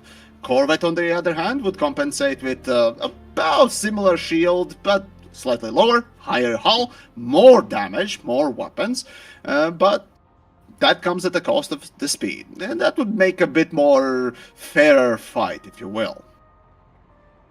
I need to think about at least that's my thing. You know, I think that there's, I mean, certainly right now both the Corvette and the Cutter could use some love. I think we agree on that. In what direction though? Or some other ships need some bashing. Or yeah, you could do that too. I mean, that if that was faster, it would be a more meaningful ship. I agree with that. But, you know, just making the cutter slower doesn't do much to give it a roll and make it meaningful. In fact, it makes it even less meaningful in a situation where most other ships already have better place in the meta than the cutter currently does. So I need to think about, like, what could we do to the cutter that would kind of make it meaningful again. And I think you'd need to get creative to a degree, because right now, I mean... Well, okay, fair enough. My overall arching suggestion was obviously to change the game mechanics when it comes to hulls and shields. Those big two changes would definitely bring in something interesting. But in lieu of those big changes, recoding that basically the shield boosters wouldn't be multiplicative. They would be additive rather, instead, like the Guardian shield reinforcements, whatever. At that point, you know, you drop the shield overall capacity and increase the importance of the hull. Immediately, the game becomes a little bit more interesting and less, well, quite literally tanky, right? It wouldn't be such a bullet sponge, and immediately you would be at least thinking a bit more about the hull underneath, and you definitely knew that it would still go down, but, you know, the bigger ship, bigger hull, bigger shield would make something interesting. I don't know. Again, you know what I think? Hull tanking requires work, and shields also need changing. So yeah, I mean, we need to get a little creative, but I think if you get more creative around more of the weapons and actual modules, you could find a way to give the cutter a role. Because honestly, I think the role of the cutter as like the fast combat large is a good one in terms of like design. Yeah, standpoint. no, absolutely, I agree. But you need to give it weapons that take advantage of that. Like, give you an example. Torpedoes right now suck. Like, oh god, they just don't suck even incredibly poorly. If you buff torpedoes, you gave them more ammo, and you made them like not suck in terms of their velocity, and make them essentially maybe stealthy on top. Yeah, somehow. I mean, exactly. Like if you buff torpedoes, I could see the cutter becoming like a torpedo bomber, like a large torpedo bomber kind of ship, and that would be an interesting role for a ship like a cutter, in that it's not kind of mainstream mainline sort of like brawler like the Corvette could be, or like the Type 10 could be, but it's fast and it could kind of get torpedoes on target in ways that other ships could not. I think that kind of design could be interesting, but I haven't thought it fully through, to be honest. Well, what you can introduce to one ship, you can introduce to other ones. So yeah, you got to be careful about those particular changes. So yeah, I agree. I mean, that's an option anyways, right? There's multiple ways to change things and improve them. Obviously, my first initial idea was to just a simple small stat change to at least bring it more in line. But yeah, again, my bigger grievance with the hull tanking and the hull mechanics, as well as the shields and shield mechanics, if those could be, you know, taken care of and properly made, yeah, the game would definitely benefit overall. But that requires quite a lot more work, and so does even something like changes to generally how torpedoes are made, how they work overall. So, well, we can only hope, maybe. Yeah, well, good luck with that, I suppose. But yeah. Oh, anyways, as I said, getting really creative here. Yeah. So, all that's left right now, outside of a few smaller ships that probably will catch on as well, the last large ship, the one that just recently released for everyone to finally grope, grab, and touch with your dirty fingers and put jam all over the place. The Panther Clipper. What do we think about this? Well, it's the only ship that can kill a Hydra while carrying 1,000 tons of cargo, so it's a good egg in my book. Which is clearly what's been designed for, right? What else could it be designed for? Oh, of course. So, well, currently the ship is right. So overall, the stats about the Panther Clipper, right? So it has one of the lowest maneuverabilities, and we'll talk about that. It has one of the, well, not the lowest jump ranges. I need to check what was the maximum jump range of it, but it was in the bottom 1/3 of the ships. Let's see. Yeah. Shield-wise, it is more than Type 9. It is a larger ship, so there's that. 6 utility slots, unlike the Imperial Cutter, Corvette, Anaconda, or even the Type 10, which has 8 utilities, I think. Yep, 8 utilities. So, just like Beluga liner, the Panther Clipper spouts 2 less utility slots, meaning that the shields are relatively low. However, because it is a large-ass ship overall, right, well, it has a lot of hull as well. Not to beat Type 10, it doesn't. Even with the internals spec'd out, it doesn't beat Type 10. Type 10 is still the biggest hull tank in the game, though not the hardest one, which Anaconda is, but regardless. Let's see, what else Panther Clipper had? Of course, the biggest cargo space in the whole game, by 60%, beating the next competitor, which is Imperial Cutter. 60% more cargo than any other ship in the game, reaching 1,238 tons normally, with the modules that you can get through random events. Good luck getting that, no longer. You can boost it up to, what was it, 1,200? No, 300. You get to 1,300. 300? Jesus yeah. 1,304. I thought it was 94, but okay, cool. Yeah. Well, regardless, it's still 60%, whatever, right? So yeah, that's the general gist of the ship itself. Any thoughts about it? Well, Mr. I don't trade? I killed a Hydra with it while carrying 1,000 tons of meta alloys, which is something I wanted to do for a while, and no other ship can. For the bragging rights, I think. Absolutely bragging rights. But I mean, the point is, like, this is a ship that even laden down can hold its own in combat against even the toughest NPCs in the game. Oh, right. That's kind of a 10 hard like, points. yeah. The most of any ship in the game as well. Like 10 only 4 which you can really use, but whatever. Like the conversions on these weapons is awful. Yeah, I mean, look, as an AX ship, obviously it's terrible. Like, I would not recommend anyone. It's not made for AX. That's really? kind of the thing. It's not made for AX? I thought it was. I mean, you can use Sidewinder for AX. Doesn't mean that it's a good one for it. But, I mean, fair enough. No, it's good to have some different perspective. Absolutely. So, yeah, no, it's really interesting to hear this. Yeah, I mean, look, as far as like a combat ship is concerned, like the 4 mediums up top have absolutely awful convergence. So they should be used for weapons which don't need convergence. I use them for flak cannons, and it absolutely deleted Fargon's swarms with 4 flak cannons that spaced out, which was actually quite a bit of fun.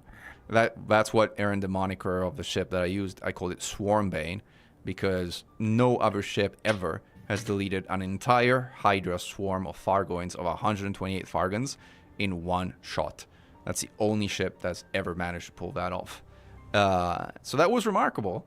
Other than that, it flies with 2 medium and 2 small Guardian Gauss cannons in a Gauss configuration, because the convergence is otherwise terrible. But the hard points at the bottom of the ship, like the 2 large and the 2 smalls down below on its belly, have acceptably decent, if not actually reasonably good convergence.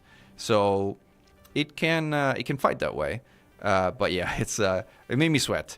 That fight took even me. It required that even I did focus for quite a while to actually make it work. So yeah, not quite the combat ship, but obviously the best hull in the game by a mile and hands down. Plus, honestly, it looks like a big chieftain. So as an AX commander, what's not to like? Well, certainly developers have watched a lot of alien movies, because Prometheus ship is the first thing that comes to mind immediately, especially because of that back leg coming down, though the ship looks like a fucking frog. So Sadly, today is not Wednesday, Makhduts, but there you go. It looks like a frog inside. It looks like Nostromo, and it's one in the upcoming review that I literally finished rendering during this stream. You probably heard the little Windows bing. That was the video finishing, by the way. But yeah, the inside in the review I mentioned that the inside of the ship looks like Nostromo, and it's one of the ships that make you wish there would be actual ship interiors. But yeah, oh well. I mean, this is one of those things, Yamiks, that I'm like, I understand that there's a lot of talk about wanting ship interiors, but, you know, have you played No Man's Sky, the latest Corvette release that actually has ship interiors, or no? Yes, yes. What do you think about ship interiors in No Man's Sky? Right, when they first released, which update that was, I don't remember the name. But yeah, the Breach expedition I kind of missed out, but they slightly expanded upon the whole stuff. But yeah, when the No Man's Sky released the ship interiors as well as the Corvette and the ship building itself in of itself, there really wasn't much to do inside. It was growing plants, making food, refiner. One more thing that I don't remember. Storage. You're bringing all the storage with you wherever you go. That's really the biggest use case. And then maybe something else. Was like basically, there weren't a lot of things you could do inside. Voyager update. Thank you. Yeah. So yeah. It was, there really wasn't a lot to do inside, though you could build, relatively speaking, interesting shapes. Again, Starfield still has better shipbuilding, for now. And that for now is a very important qualifier. So I get, Mechan, you're trying to say, well, there weren't probably there weren't a lot to do with those ship interiors, so ship interiors are worthless. Well, I mean, you know, worthless is a huge word, but to your point, look, what do I care about in games? I care about gameplay loops first and foremost. I care about like having fun, either through those gameplay loops or by having sandbox elements around those gameplay loops that allow us to get creative and do silly things like, you know, buying a Beluga with arcs and naming it Yamik's favorite. Like those. No, do not do not equate gameplay loops with swiping your credit card. Credit card gameplay is for idiots. Okay? No, bad. Carry on. But yeah, I will invite you in multi-crew next time I see you in open or some PG. But anyway, yeah, so I care about, again, gameplay loops or sandbox that allow for players to create their own kind of version of storytelling. Ship interiors, in my mind, doesn't really accomplish any of that. Because, I mean, if you were playing, you know, Star Trek Bridge Crew, where a space-to-space battle takes half an hour, right? By the time you sight a ship on sensors, and, you know, even just firing photon torpedoes takes 30 seconds to kind of issue the order and eventually do it. So if you had a ship that flied that slow, I don't know, again, how way back you go, Yamiks, but I don't know if you remember Battlecruiser 3000 AD, right? Or iWar, some of those really old school games. Yeah, it's one of the games I haven't yet checked out, but the plan is to at some point check that, yeah. Super old. Yeah, I want to check out old games as well to get a bigger field of view for the genre itself. I mean, hell, there's an old game like Parkan that has ship interiors as well. Really old Russian game. Anyways, carry on. So anyway, look, there's a... Like, in order for ship interiors to provide meaningful gameplay loops, ship combats needs to be very slow. Otherwise, it doesn't work. Like, it doesn't work if you, like, kind of destroy a ship in, like, less than 30 seconds. It's not meaningful for you to go get up and repair whatever faulty system that you need to repair because it was just damaged by whatever thing that happened. The ship combat in Elite is too fast for ship interiors. Average is 550 meters a second for medium ships, and for large ones it's about 400 something. And yep. I mean, the overall dynamic doesn't lend itself to using ship interiors in a way that is combat meaningful. Multi-crew, by the way, is fundamentally broken and is beyond hope at this point. So, if that is broken, I can't really envision creating some kind of ship interior mechanism that is not broken. So it's, in my mind, of all the things that Elite could do to become better, ship interior is just, and I know people are going to hate me, and again, I'm going to just get, like, flooded with bio waste because I'm saying this, but I'll say it anyway. I honestly feel like ship interiors are not that kind of big of a deal in Elite Dangerous. I just don't. I would have 17 other things before I would have ship interiors. But I do know some people feel very strongly about it, so I respect that there's other opinions out there. And you saying there's very little meaning to it. In my eyes, I hear, or in my ears, I hear the lack of imagination. Yes, I'm calling you out there. But no, seriously though. But the thing is, right? Ship interiors. It's an interesting topic overall because.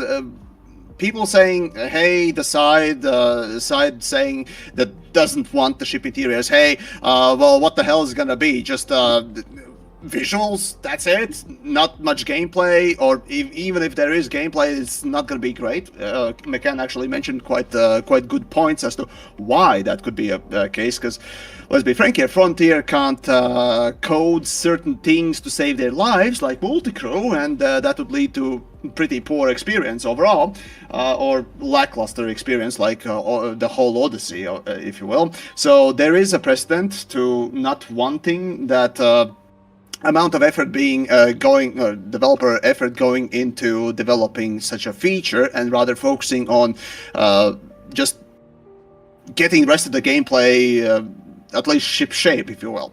On the other hand, you have someone like me who champions the ship interiors as part of the FPS experience as well. Yes, to this day, I still think, and I will fight for it, that the FPS component of Elite Dangerous was the logical next step for the game and its environment, for the future of the game and its overall experience to have. Problem was in the execution, absolutely. When it comes to ship interiors overall, there are plenty of examples of that sort of a feature completely succeeding. And let's not go with the cheap shot right now. You know the one that I'm referring to. Instead, let's take smaller, simpler games. Void Crew, which, yes, the ship combat is about 100 meters a second. Yep, and Jump Ship, two games that literally are all about you and your crew crewing the ship and doing combat and all the other kinds of both EVA as well as the internal ship fixing, gunning, manning, everything kind of a gameplay. There's even outside of this genre, there is the pirate game Sea of Thieves, as well as Guns of Icarus, that are sort of examples that it really can be fun, and it can be excessively fun to have that part of the crew experience, if you will.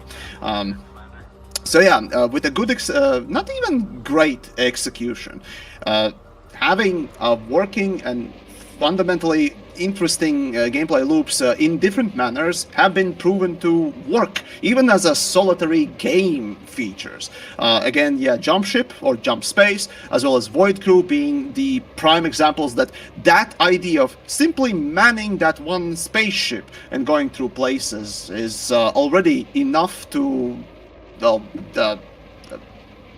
turn the whole game around, if you will. Then, of course, let's go for the cheap shot then. Star Citizen! Yeah!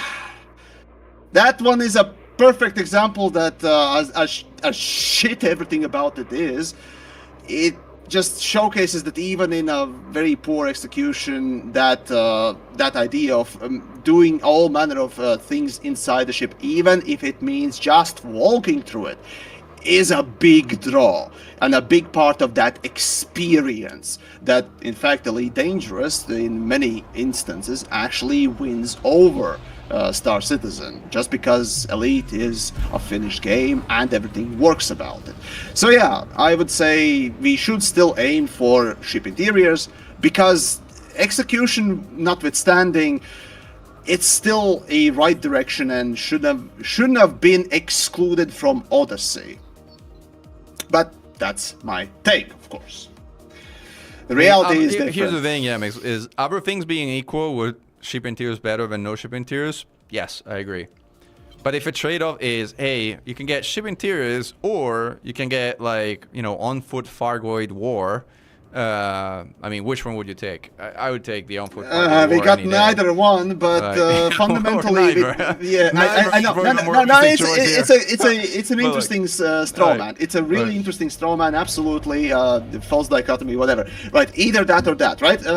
And here's the thing, and you're right in that sort of a sense.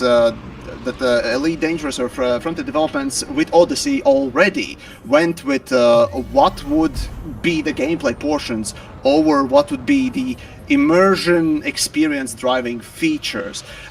Developers chose primarily to, hell, not even focus much on exploration or trading on foot. They completely forgot about trading on foot or mining and went straight with combat, because combat is the thing that immediately is the easiest, maybe not the easiest to make, but generally speaking, just the easiest to immediately grasp and be that gameplay cycle that would be the best, sort of, in that sort of a sense. Then I don't know why they went with exploration, but exploration is relatively simple to code in, so technically it was easiest to sort of put in rather than the box missions like against Star Citizen.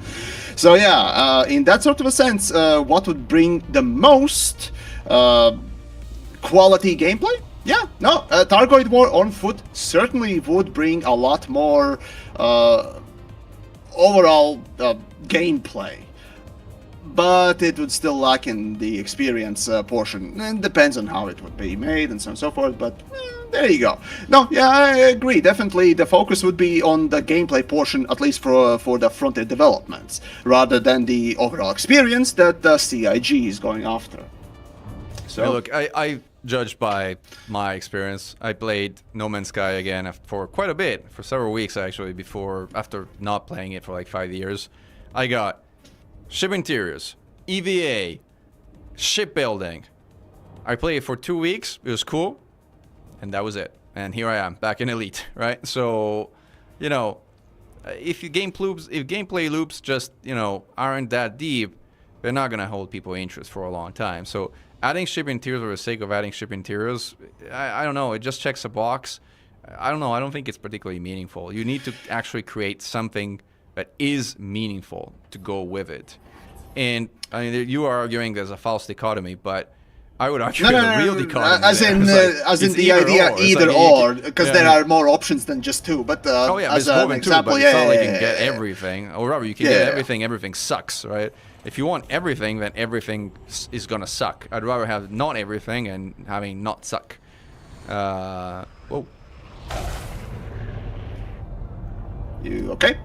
No, I kind of bonked my dolphin after side skipping into the okay. ground. Fair enough. But yeah. See, if only I had Yamik's favorite, Beluga, I would have been so fine after all this. But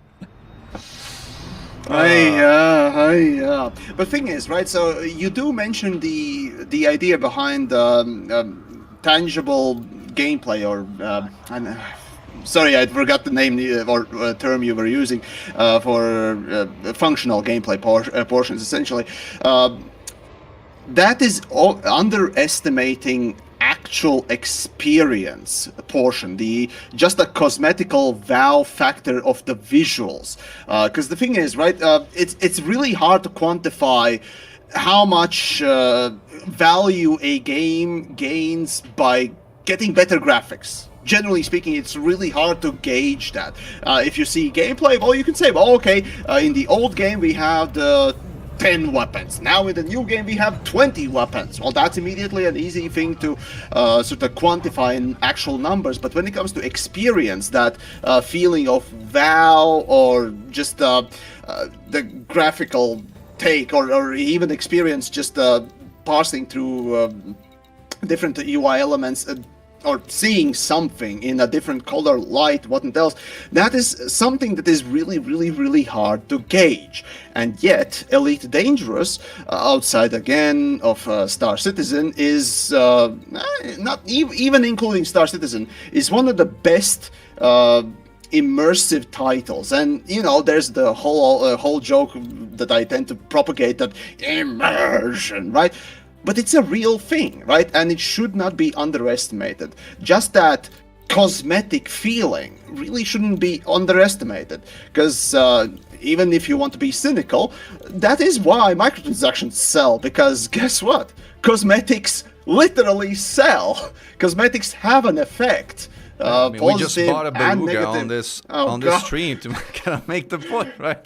There you go. Even that, right? Even that cosmetical change or feeling does have an impact on why you would continue playing a certain game or return to it, or hell, even just simply, even if you don't return, have a positive look back once you're done playing.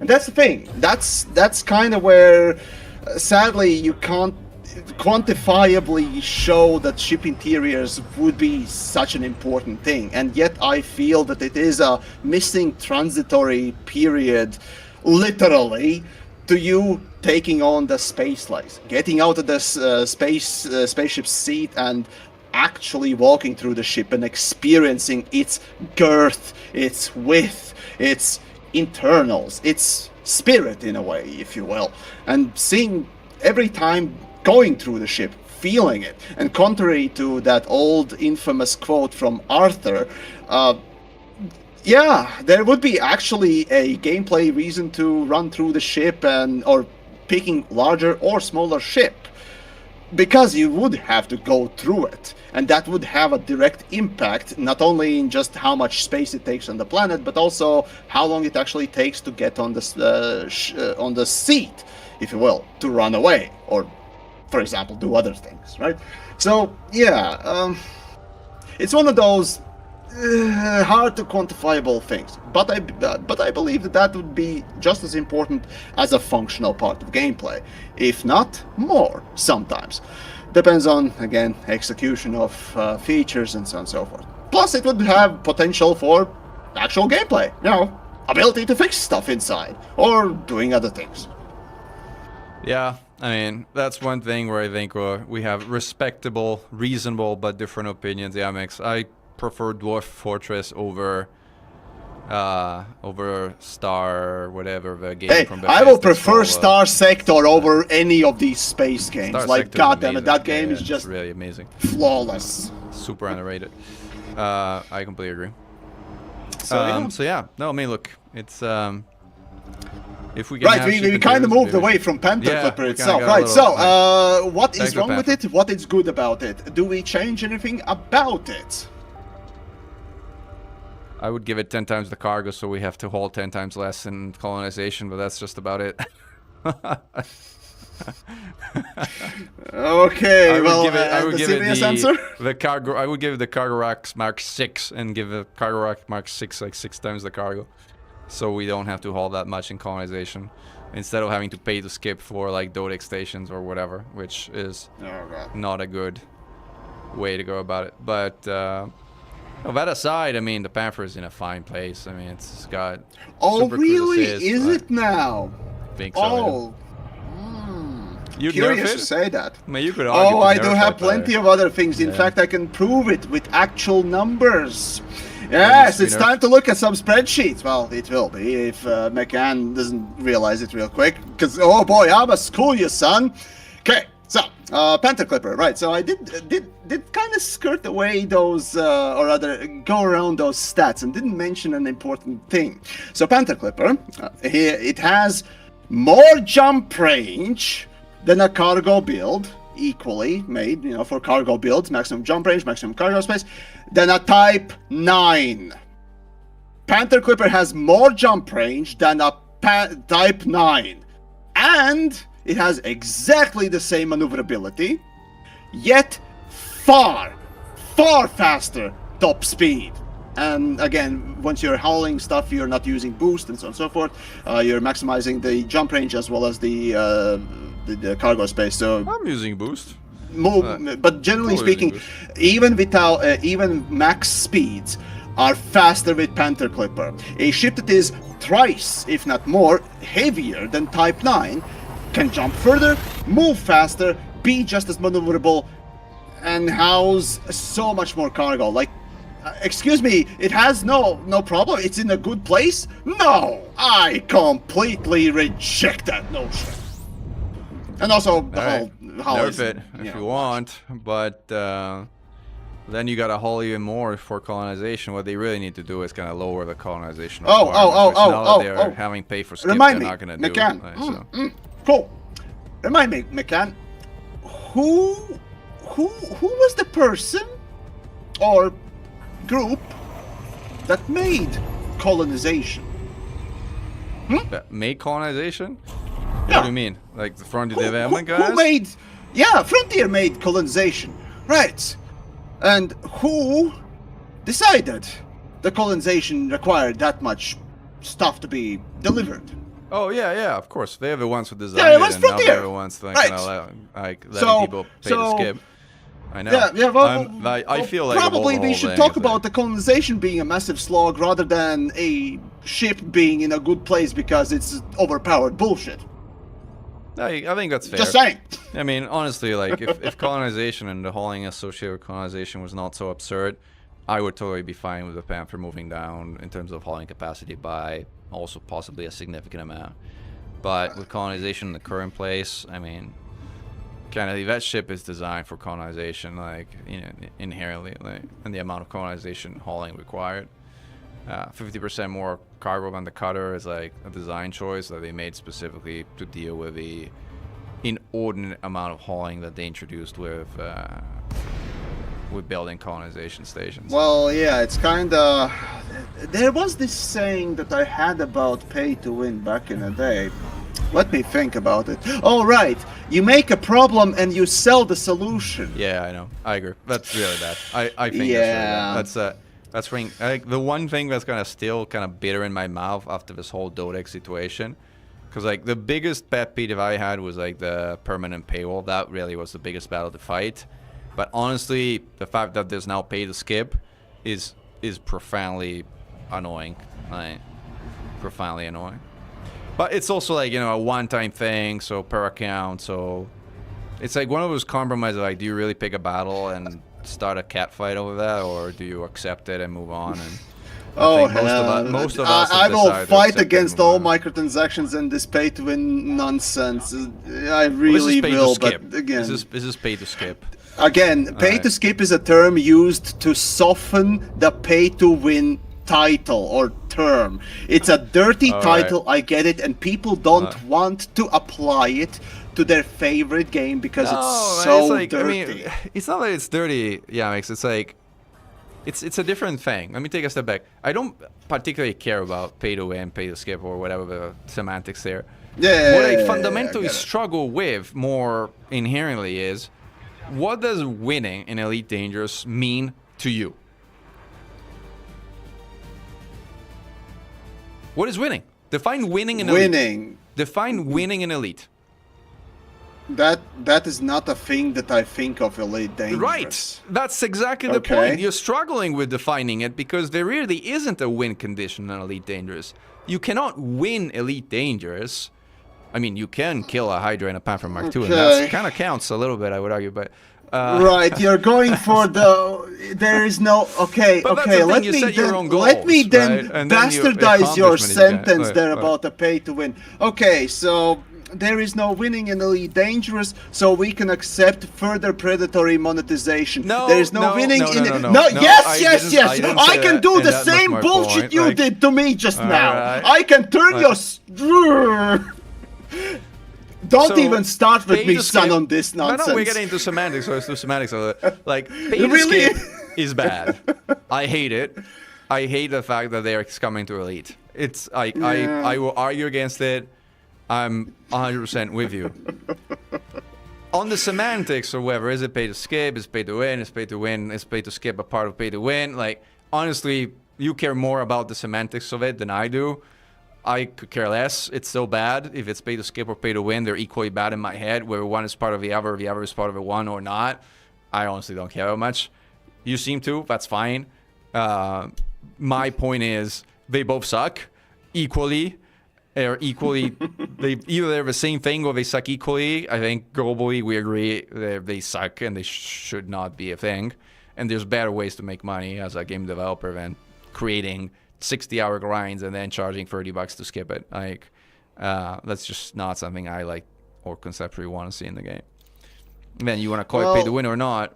Fancy you, call it pay to win. I don't care, but that's not what I care about. The thing is, I use pay to win more specifically because it is a very dirty term and it immediately gets people's attentions, but not like it comes without a merit either. I specifically called out for that reason because it has an impact and also because I do believe that it is correct. Still, even setting aside the whole term itself, there is a funny term that oftentimes gets thrown out whenever a game introduces these pay to win, pay to skip, convenience things. It doesn't really matter. Really, at the end of the day, the game is getting more credit card gameplay. That's the problem. Essentially, you're swiping constantly and you're progressing in the game. And I find that to be a disgusting thing in most games because, well, would you really want a game where either you grind a lot of time or whatever, just play the game normally, however you want to progress, and you just have game constantly shove in your face the credit card swiping? And then you see people being happy about, hey, I swiped a couple of times and I'm happy about it. Like, but see, here's the thing in my book, Yamiks, for me, Elite is a different thing. That's the thing, and that's probably fundamentally what it comes to. For me, progression in Elite is a progression of skill. It's a progression of how good of a pilot you are. It's a progression of what you can do with your ship, what you can make your ship do, what can you accomplish as a skilled pilot. That is my progression in Elite, and it is my own impersonal one in a sandbox game where everyone candidly can have their own. For some people, it'll be colonization, and if colonization is your progression and it's a centerpiece of your gameplay experience in Elite, then you are 100% right. This is like 1,000,000% pay to win, pay to skip, pay to whatever, but yes, it's getting all the wrong patterns there. For the time of gameplay I have, which is kind of, I want to become a better pilot, honestly, there's no amount of credit card swiping is going to teach you flight assist off, you know what I mean? Like, so for me, progression is show that you've mastered a new technique, show that you can now do boost scoop, show that you can now hoon in like Panther with 1,000 ton of laden cargo. Like that is what that is the meaning I've chosen to give Elite as part of my experience, and it's far from the sort of like credit card swiping that we're talking about, which is, I guess, is also why I'm probably less touchy-feely about all this all. But I fully appreciate it. For some people, I completely get it. Yeah, no, absolutely. Yeah, the skill aspect of it certainly does matter. The problem is it's not alone in the vacuum. That's kind of where the problems start. You can try and ignore the reality that, hey, skill is only thing that matters, but the game structure, right, the game design itself actually does matter. Credits themselves, right? Sure, we can these days get, credits out the ass, left and right, and so on and so forth, but the fact that the game's environment is made and balanced on that idea that, there is economy in the game. Otherwise, well, what would be the point, right? Generally speaking, when you trivialize a certain part of the game mechanics, swiping essentially, well, then the game simply starts losing that meaning more and more. This is one of the reasons why I am so adamantly against the pay to win or pay to skip, whatever, right? It trivializes a lot of game. Not only it also does come with manipulative tactics and so on and so forth. And you can look at a very specifically narrow field of gameplay, like, skill-based gameplay, but it doesn't come in just that vacuum. That's the problem. There's a saying you can not care, or I think there was hold on. You may not care about politics, but politics certainly cares about you. Right, that's sort of the idea that I made similar arguments. I mean, look, it's like people are saying, "Oh, well, I don't really care about this Stoic being permanently paywall because it doesn't affect me," and the argument is like, "Well, this one doesn't affect you, but guess what? If nothing is done about this one, how long do you think is it going to be before something comes along and it does affect you? And at that point, are you going to expect others to speak up for you if you didn't speak up now for them?" Like, this is a famous saying related to that. Well, too, yeah, right? that's another one, certainly. Right. That is another one, certainly. So, yeah, no,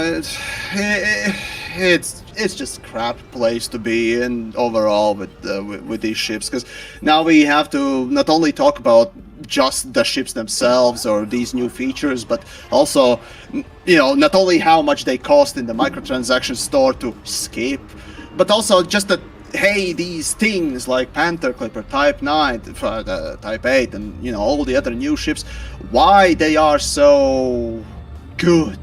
I know, man. Like, I would call them overpowered, but look, right? Part of it's it is, I get sell. it. Yamiks, I get it. I mean, you're jealous of how good my Beluga, my Arcs Beluga. Oh, how good. Come on, can we agree that is not pay to win? Because there's no winning in that with that thing. Like, that cannot be pay to win, right?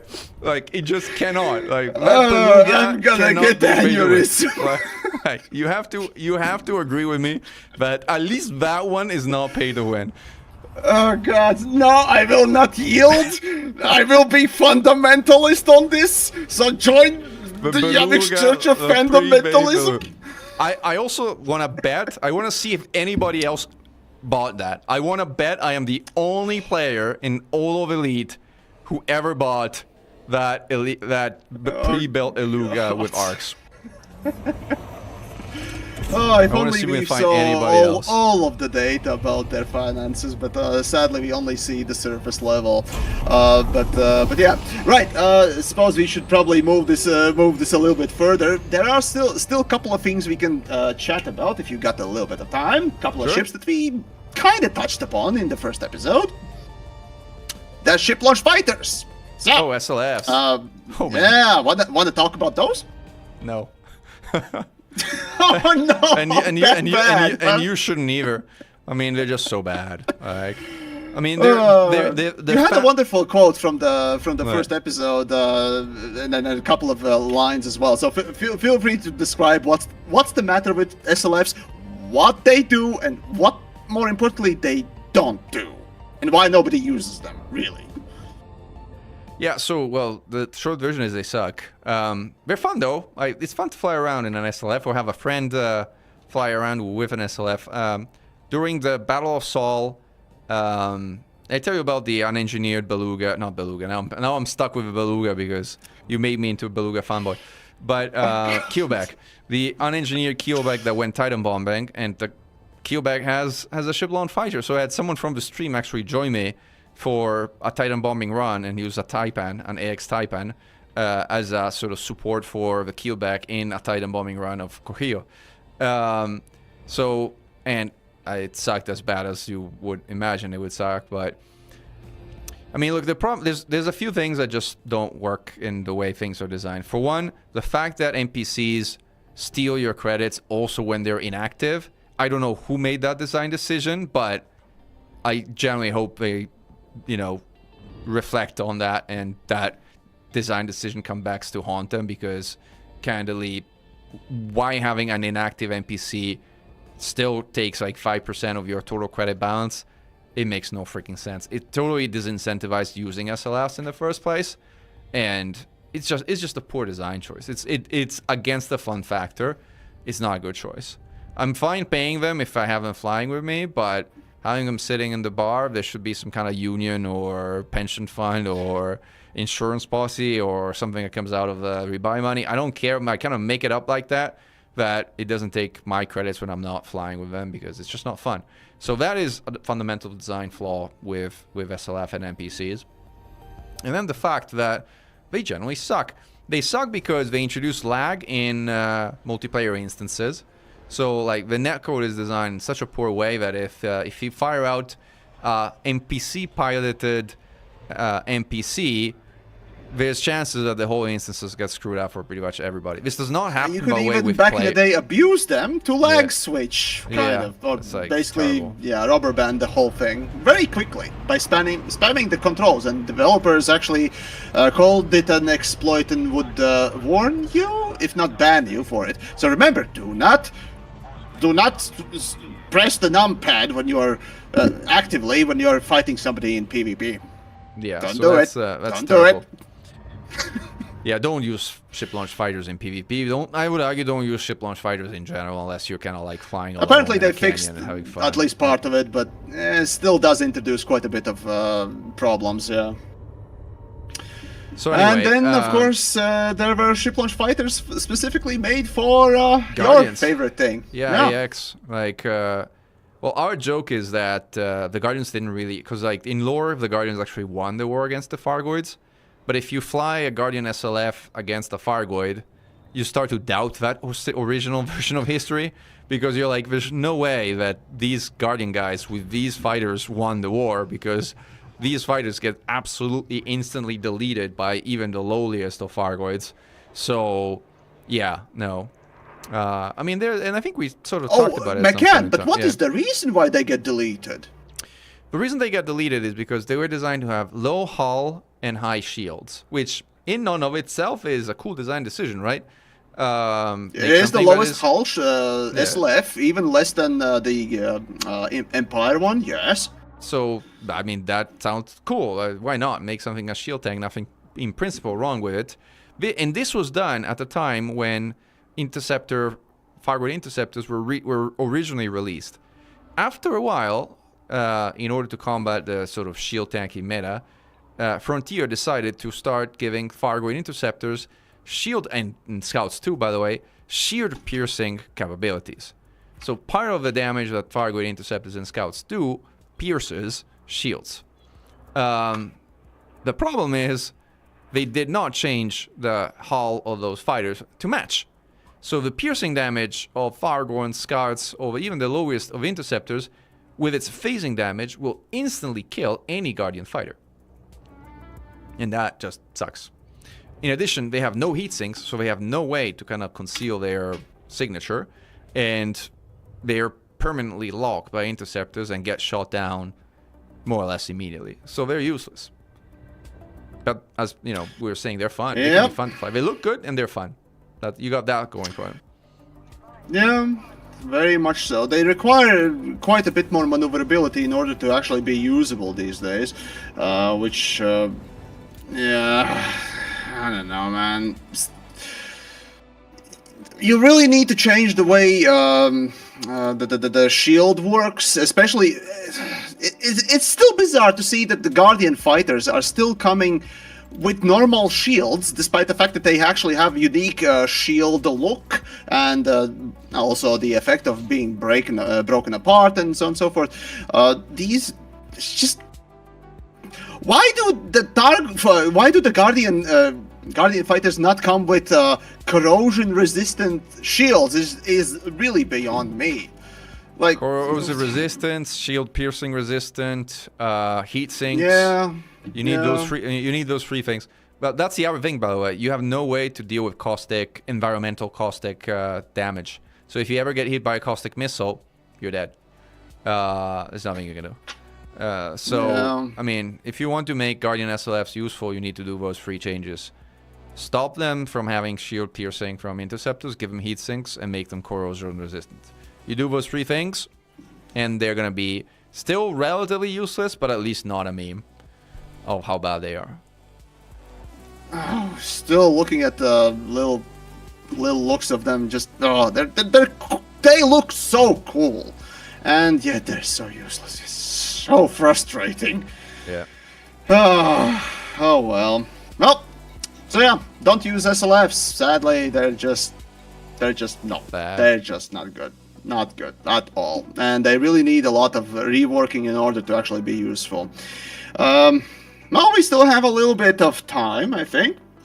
There are two, I guess, elephants in the room that we still have yet to talk about. Want to talk about the SRVs? Oh, the SRVs.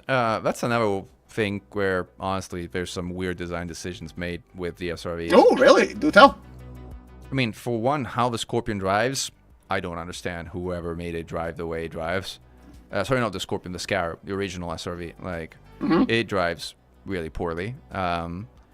They kind of fixed that with the Scorpion, which now finally drives normally. But the problem with the Scorpion is they made the repeater gun up top inverse as far as accuracy is concerned. Like, in pretty much every game, in terms of like scatter, you start firing and you're accurate, and then the more you fire and the more inaccurate you get, the more your sort of volley spread increases. As like, presumably with recoil, you get recoil, so you lose accuracy.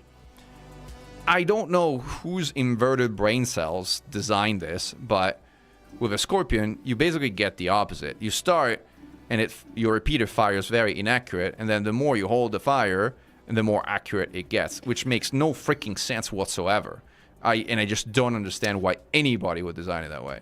Right. I know where it actually comes from, kind of. See, there is this wonderful little game that everyone really, really, really liked, called Battlefield 2042. And in there you had a turret for engineer you could place down, and it had exactly the same idea. The longer you shot, the more accurate it became. Yeah, it's terrible though. It's just dumb. Yeah, definitely. Probably a few other games as well, but very good idea to copy that. Yeah, that was really not a... I mean, generally speaking, it does make sense. It's sort of, gameplay-wise, it does force you to continue shooting if you want to be precise. Because, hey, when you just start shooting somewhere and turn, well, obviously you need to aim real quick. And not having, apparently, any kind of aiming device on a military vehicle for some fucking weird reason, you would be searching for accuracy through just seeing where the bullets land, right? That's a World War One. Put some tracers or something. Idea. Yeah, exactly. There you go. Jesus Christ. Oy. But yeah, interesting things. So when the Scarab is interesting, and of course Scorpion as well, to a certain degree. But Scarab especially, because here's the thing: history-wise, when Scarab was made, the first SRV, developers actually did promise more SRVs coming during the Horizons season. There is a clip back in my hypercritical reviews that I did back in the day. I specifically searched for that clip and I found it.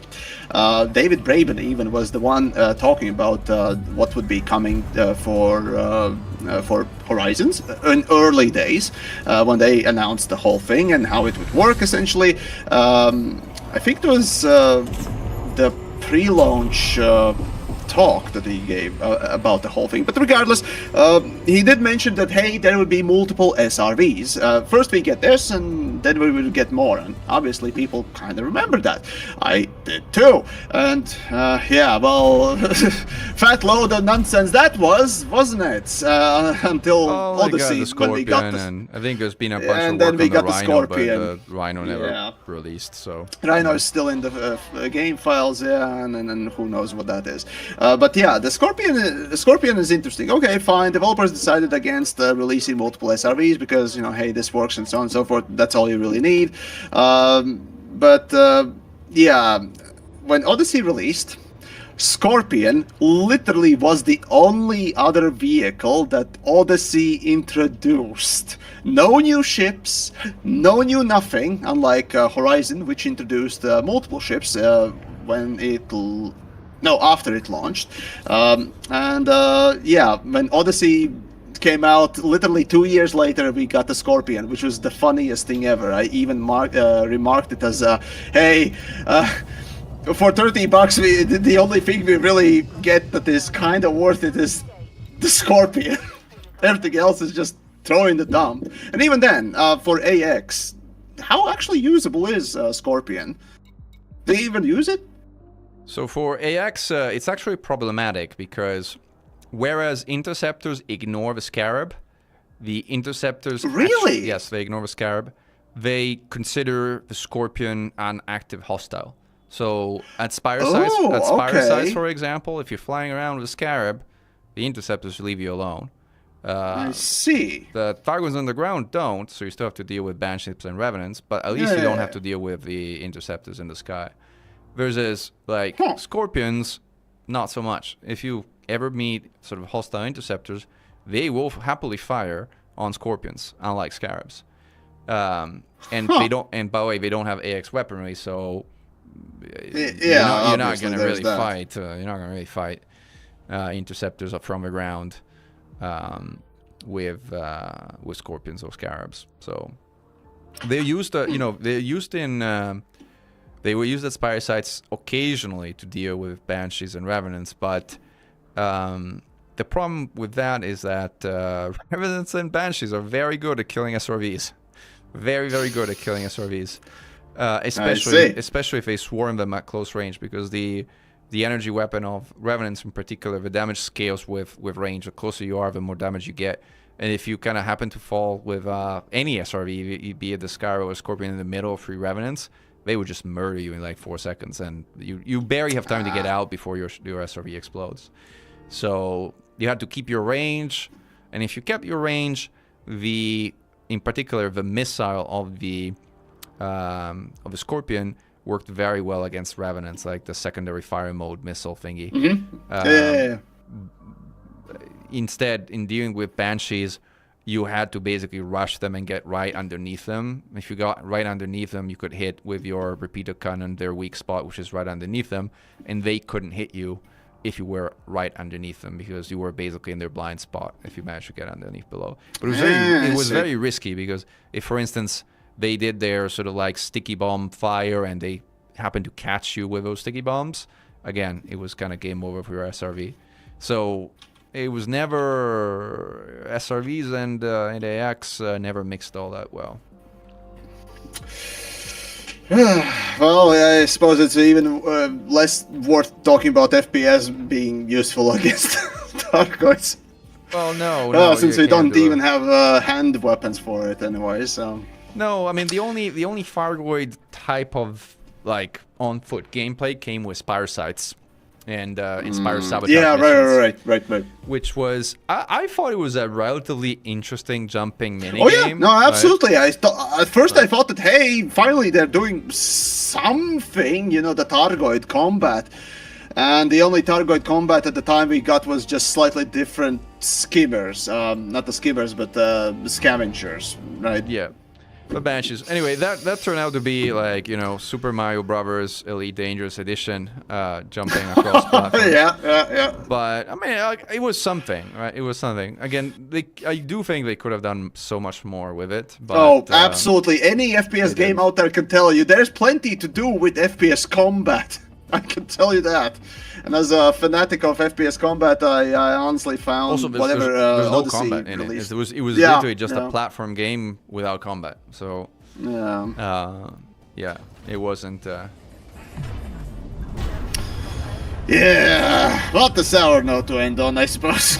Well, in any case, these are all the ships and extras. So I don't know. What did we miss anything? I don't think so.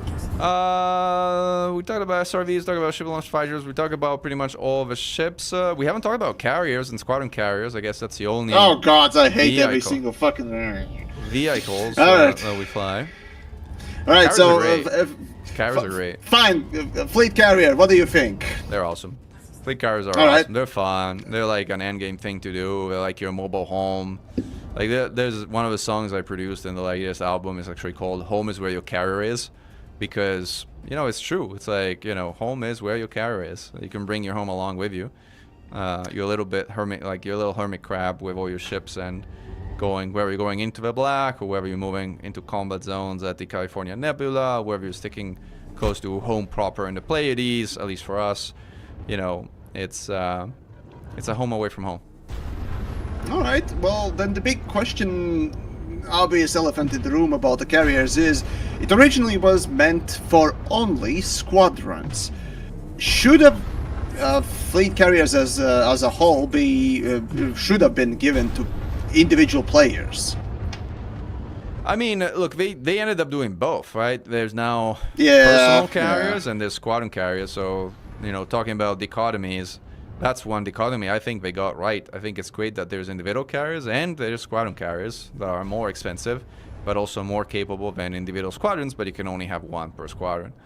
But it is something that becomes more of a shared joint property, where you have like multiple permission groups. People can use it and jump it and do things around it. And honestly, I mean, I love carriers, I love individual carriers, and I love squadron carriers. That's one part of the game which I think is really well done, of all things, to be honest. Okay, well, all right, fair enough. So then the obvious final question on the carrier itself is, does it have faults you see needing fixing, or is it too powerful? I mean, there's what bugs. changes do you want it? I mean, I want the bugs fixed. I got the bugs with cargo transfer, the bugs need to be fixed. But it's a polishing pass. Like, the functionality, I think, is in a good place. I wouldn't change a thing of all the carriers from a functionality standpoint. Right. All right then. Oh, and squadron. I mean, the one big debate, honestly, is ouch. The one big debate is with squadron carriers, right? They made it so that you can transfer credits. They made it so that you can transfer unengineered ships, but they stopped short of being able to transfer engineered modules. Or power play modules. That is, I guess, to kind of get away. So avoid people getting around. You can't transfer the power play modules as well, right? Nope. No engineering modules. No tech broker modules. No power play modules. Gotcha. Not even former tech broker modules. Like, for example, caustic sinks are now generally available, but because they were originally tech broker modules, you can't actually have caustic sinks on ships that are transferred on carriers. All right. And that's been a big debate, which, again, it's one of the many battles that you could fight every day. And honestly, we let that one go too. I don't know if we're right or wrong. Like, the argument was we wanted people to be able to also share engineered ships, but Frontier didn't want to go there very clearly. And well, I mean, the fact that they allowed credit transfers, that's already way too lenient. Because again, you're basically allowing players to invalidate progress or designed progress. That's the thing. Doesn't mean that's a good thing. Even if it was happening, doesn't mean that that's a good thing. That's the problem. You're invalidating a good thing. Core economy. That's the problem with transferring credits between people. Credits lost their meaning as a core economy like 5 years ago. But they shouldn't. That's the problem as well, isn't it? Maybe, but they did. I mean, it's like, in order for... I mean, to kind of bring it back to what you're saying, that credits be meaningful in the player economy, you would need to so heavily come down on so many things currently in the game that, I don't know. They should. Maybe a bridge too far in my book. You can't get a better game if you don't burn and eradicate all engineering. Well, that is different, and that I fully agree with. No question, engineering just sucks. Murder engineering! Worst part of Elite. Delete Absolute it! Worst part of Elite is engineering just sucks. It's really bad. But credit transfers, no. Credit transfers, I disagree. I think those are, already happening in-game. They're pretty harmless. They're used for... I mean, without credit transfers, you wouldn't have a player economy where people are paying other players to load up their carriers for colonization. And honestly, I think that's a good thing. That you can put orders that other players can fill, where basically you earn credits the way you want, and then you pay people credits to load carriers because you want to do something else instead of doing that. I mean, you need credit transfers to be able to create and enable that. If you don't have credit transfers, you can't, because you can't fulfill contracts. And you're kind of mixing two things. You're mixing the direct, effortless transfer with encouraged gameplay, or sort of emergent gameplay portion of it. Essentially, the game is encouraging players to play together and rewards them by giving, credits or between the playing parties, some more credits, and that's a good thing to have, indeed. That kind of a gameplay encouraging credit transfer, yeah, that's something that is good. You're encouraging people to play together, pure and simple. However, the direct transfer that allows the squadron bank, no, that's so effortless, pointless, and really just again, it invalidates the economy of the game rather than encourages play together. It's okay to sacrifice a little bit of that in-game economy if you encourage people to have fun together. That's a good thing, right? I agree. It's fine, but yeah, when it comes to straight transfer, you look at any MMORPG out there and you're gonna see pretty much the same ideas around. You should not invalidate your main economy, and that being specifically for Elite Dangerous, the credit transfers. No, the main economy of Elite is materials, not credit transfers. Don't even start that. I'm 40 hours in my challenge. I want to die. Oh god. But yeah, no, it's materials that's why I say just get rid of engineering, fucking Christ. But nah, okay, I'm being facetious there. But regardless, let's see. Fleet carriers, right? So fleet carriers bringing it back. My view was obviously from back in the day still that the upkeep, get it out of the game. It's a manipulative tactic that should not exist. Fuck it out of the window. Like, no, please no. And the other thing, obviously, that is highly requested, highly required as well, is to make carrier inventory, specifically things to sell, custom, not package-based, but custom, allowing players to decide on what things to sell on their carriers by individual components. Because this package nonsense. Like, no. Why? I get it, it's easier to code, but how about we do better than bare minimum? What do you mean with package? So when you equip shipyard, not shipyard, but outfitting in your fleet carrier, in order to house certain modules in it, you have to buy packages rather than individually choose which modules your fleet carrier would sell. This would allow you to not only save on space, but also allow you to customize your fleet carrier the way you would like to, which just makes sense. More customization is always better. I agree. I mean, honestly, you can always also offer packages to sell, no problem. You can have both. I agree with sentiment. I don't think it's one of the major things, but I agree with sentiment. Oh, sure, yeah, but again, it's a topic, so there you go. I agree. But anyways, let's see. Oh, right. For the end of the stream, then. Well, since I've managed to corrupt you plenty enough, and comments will reflect that I've corrupted the poor innocent Mechan. Yes, all hate Yamiks, yes, of course. So the big question is, you just wait until Yamiks buys also one of those 4 arcs for himself, and see who's corrupted who. Like, totally. So Mechan, do you feel manipulated right now by yours truly? Not particularly. I'm supposed to say yes. See, it's working, folks. It's working. He doesn't even notice. Yeah, if you done it, you done it kind of very surreptitiously. He's turning to the dark side. But no. So for the end of the stream, then the last question is, out of the ships, out of the 40, how many we got? 44 ships right now that we have. 44 or 45 of the Corvette Mark IV, I think. 44 or 45. Well, not counting ship launch fighters and so on and so forth, but which of the ships, or let's call it, which of the 3 ships do you want to change the most? And would encourage, perhaps, in a weird sense, maybe in a far-fetched future or present, developers were watching, which one would you recommend them change first? 3.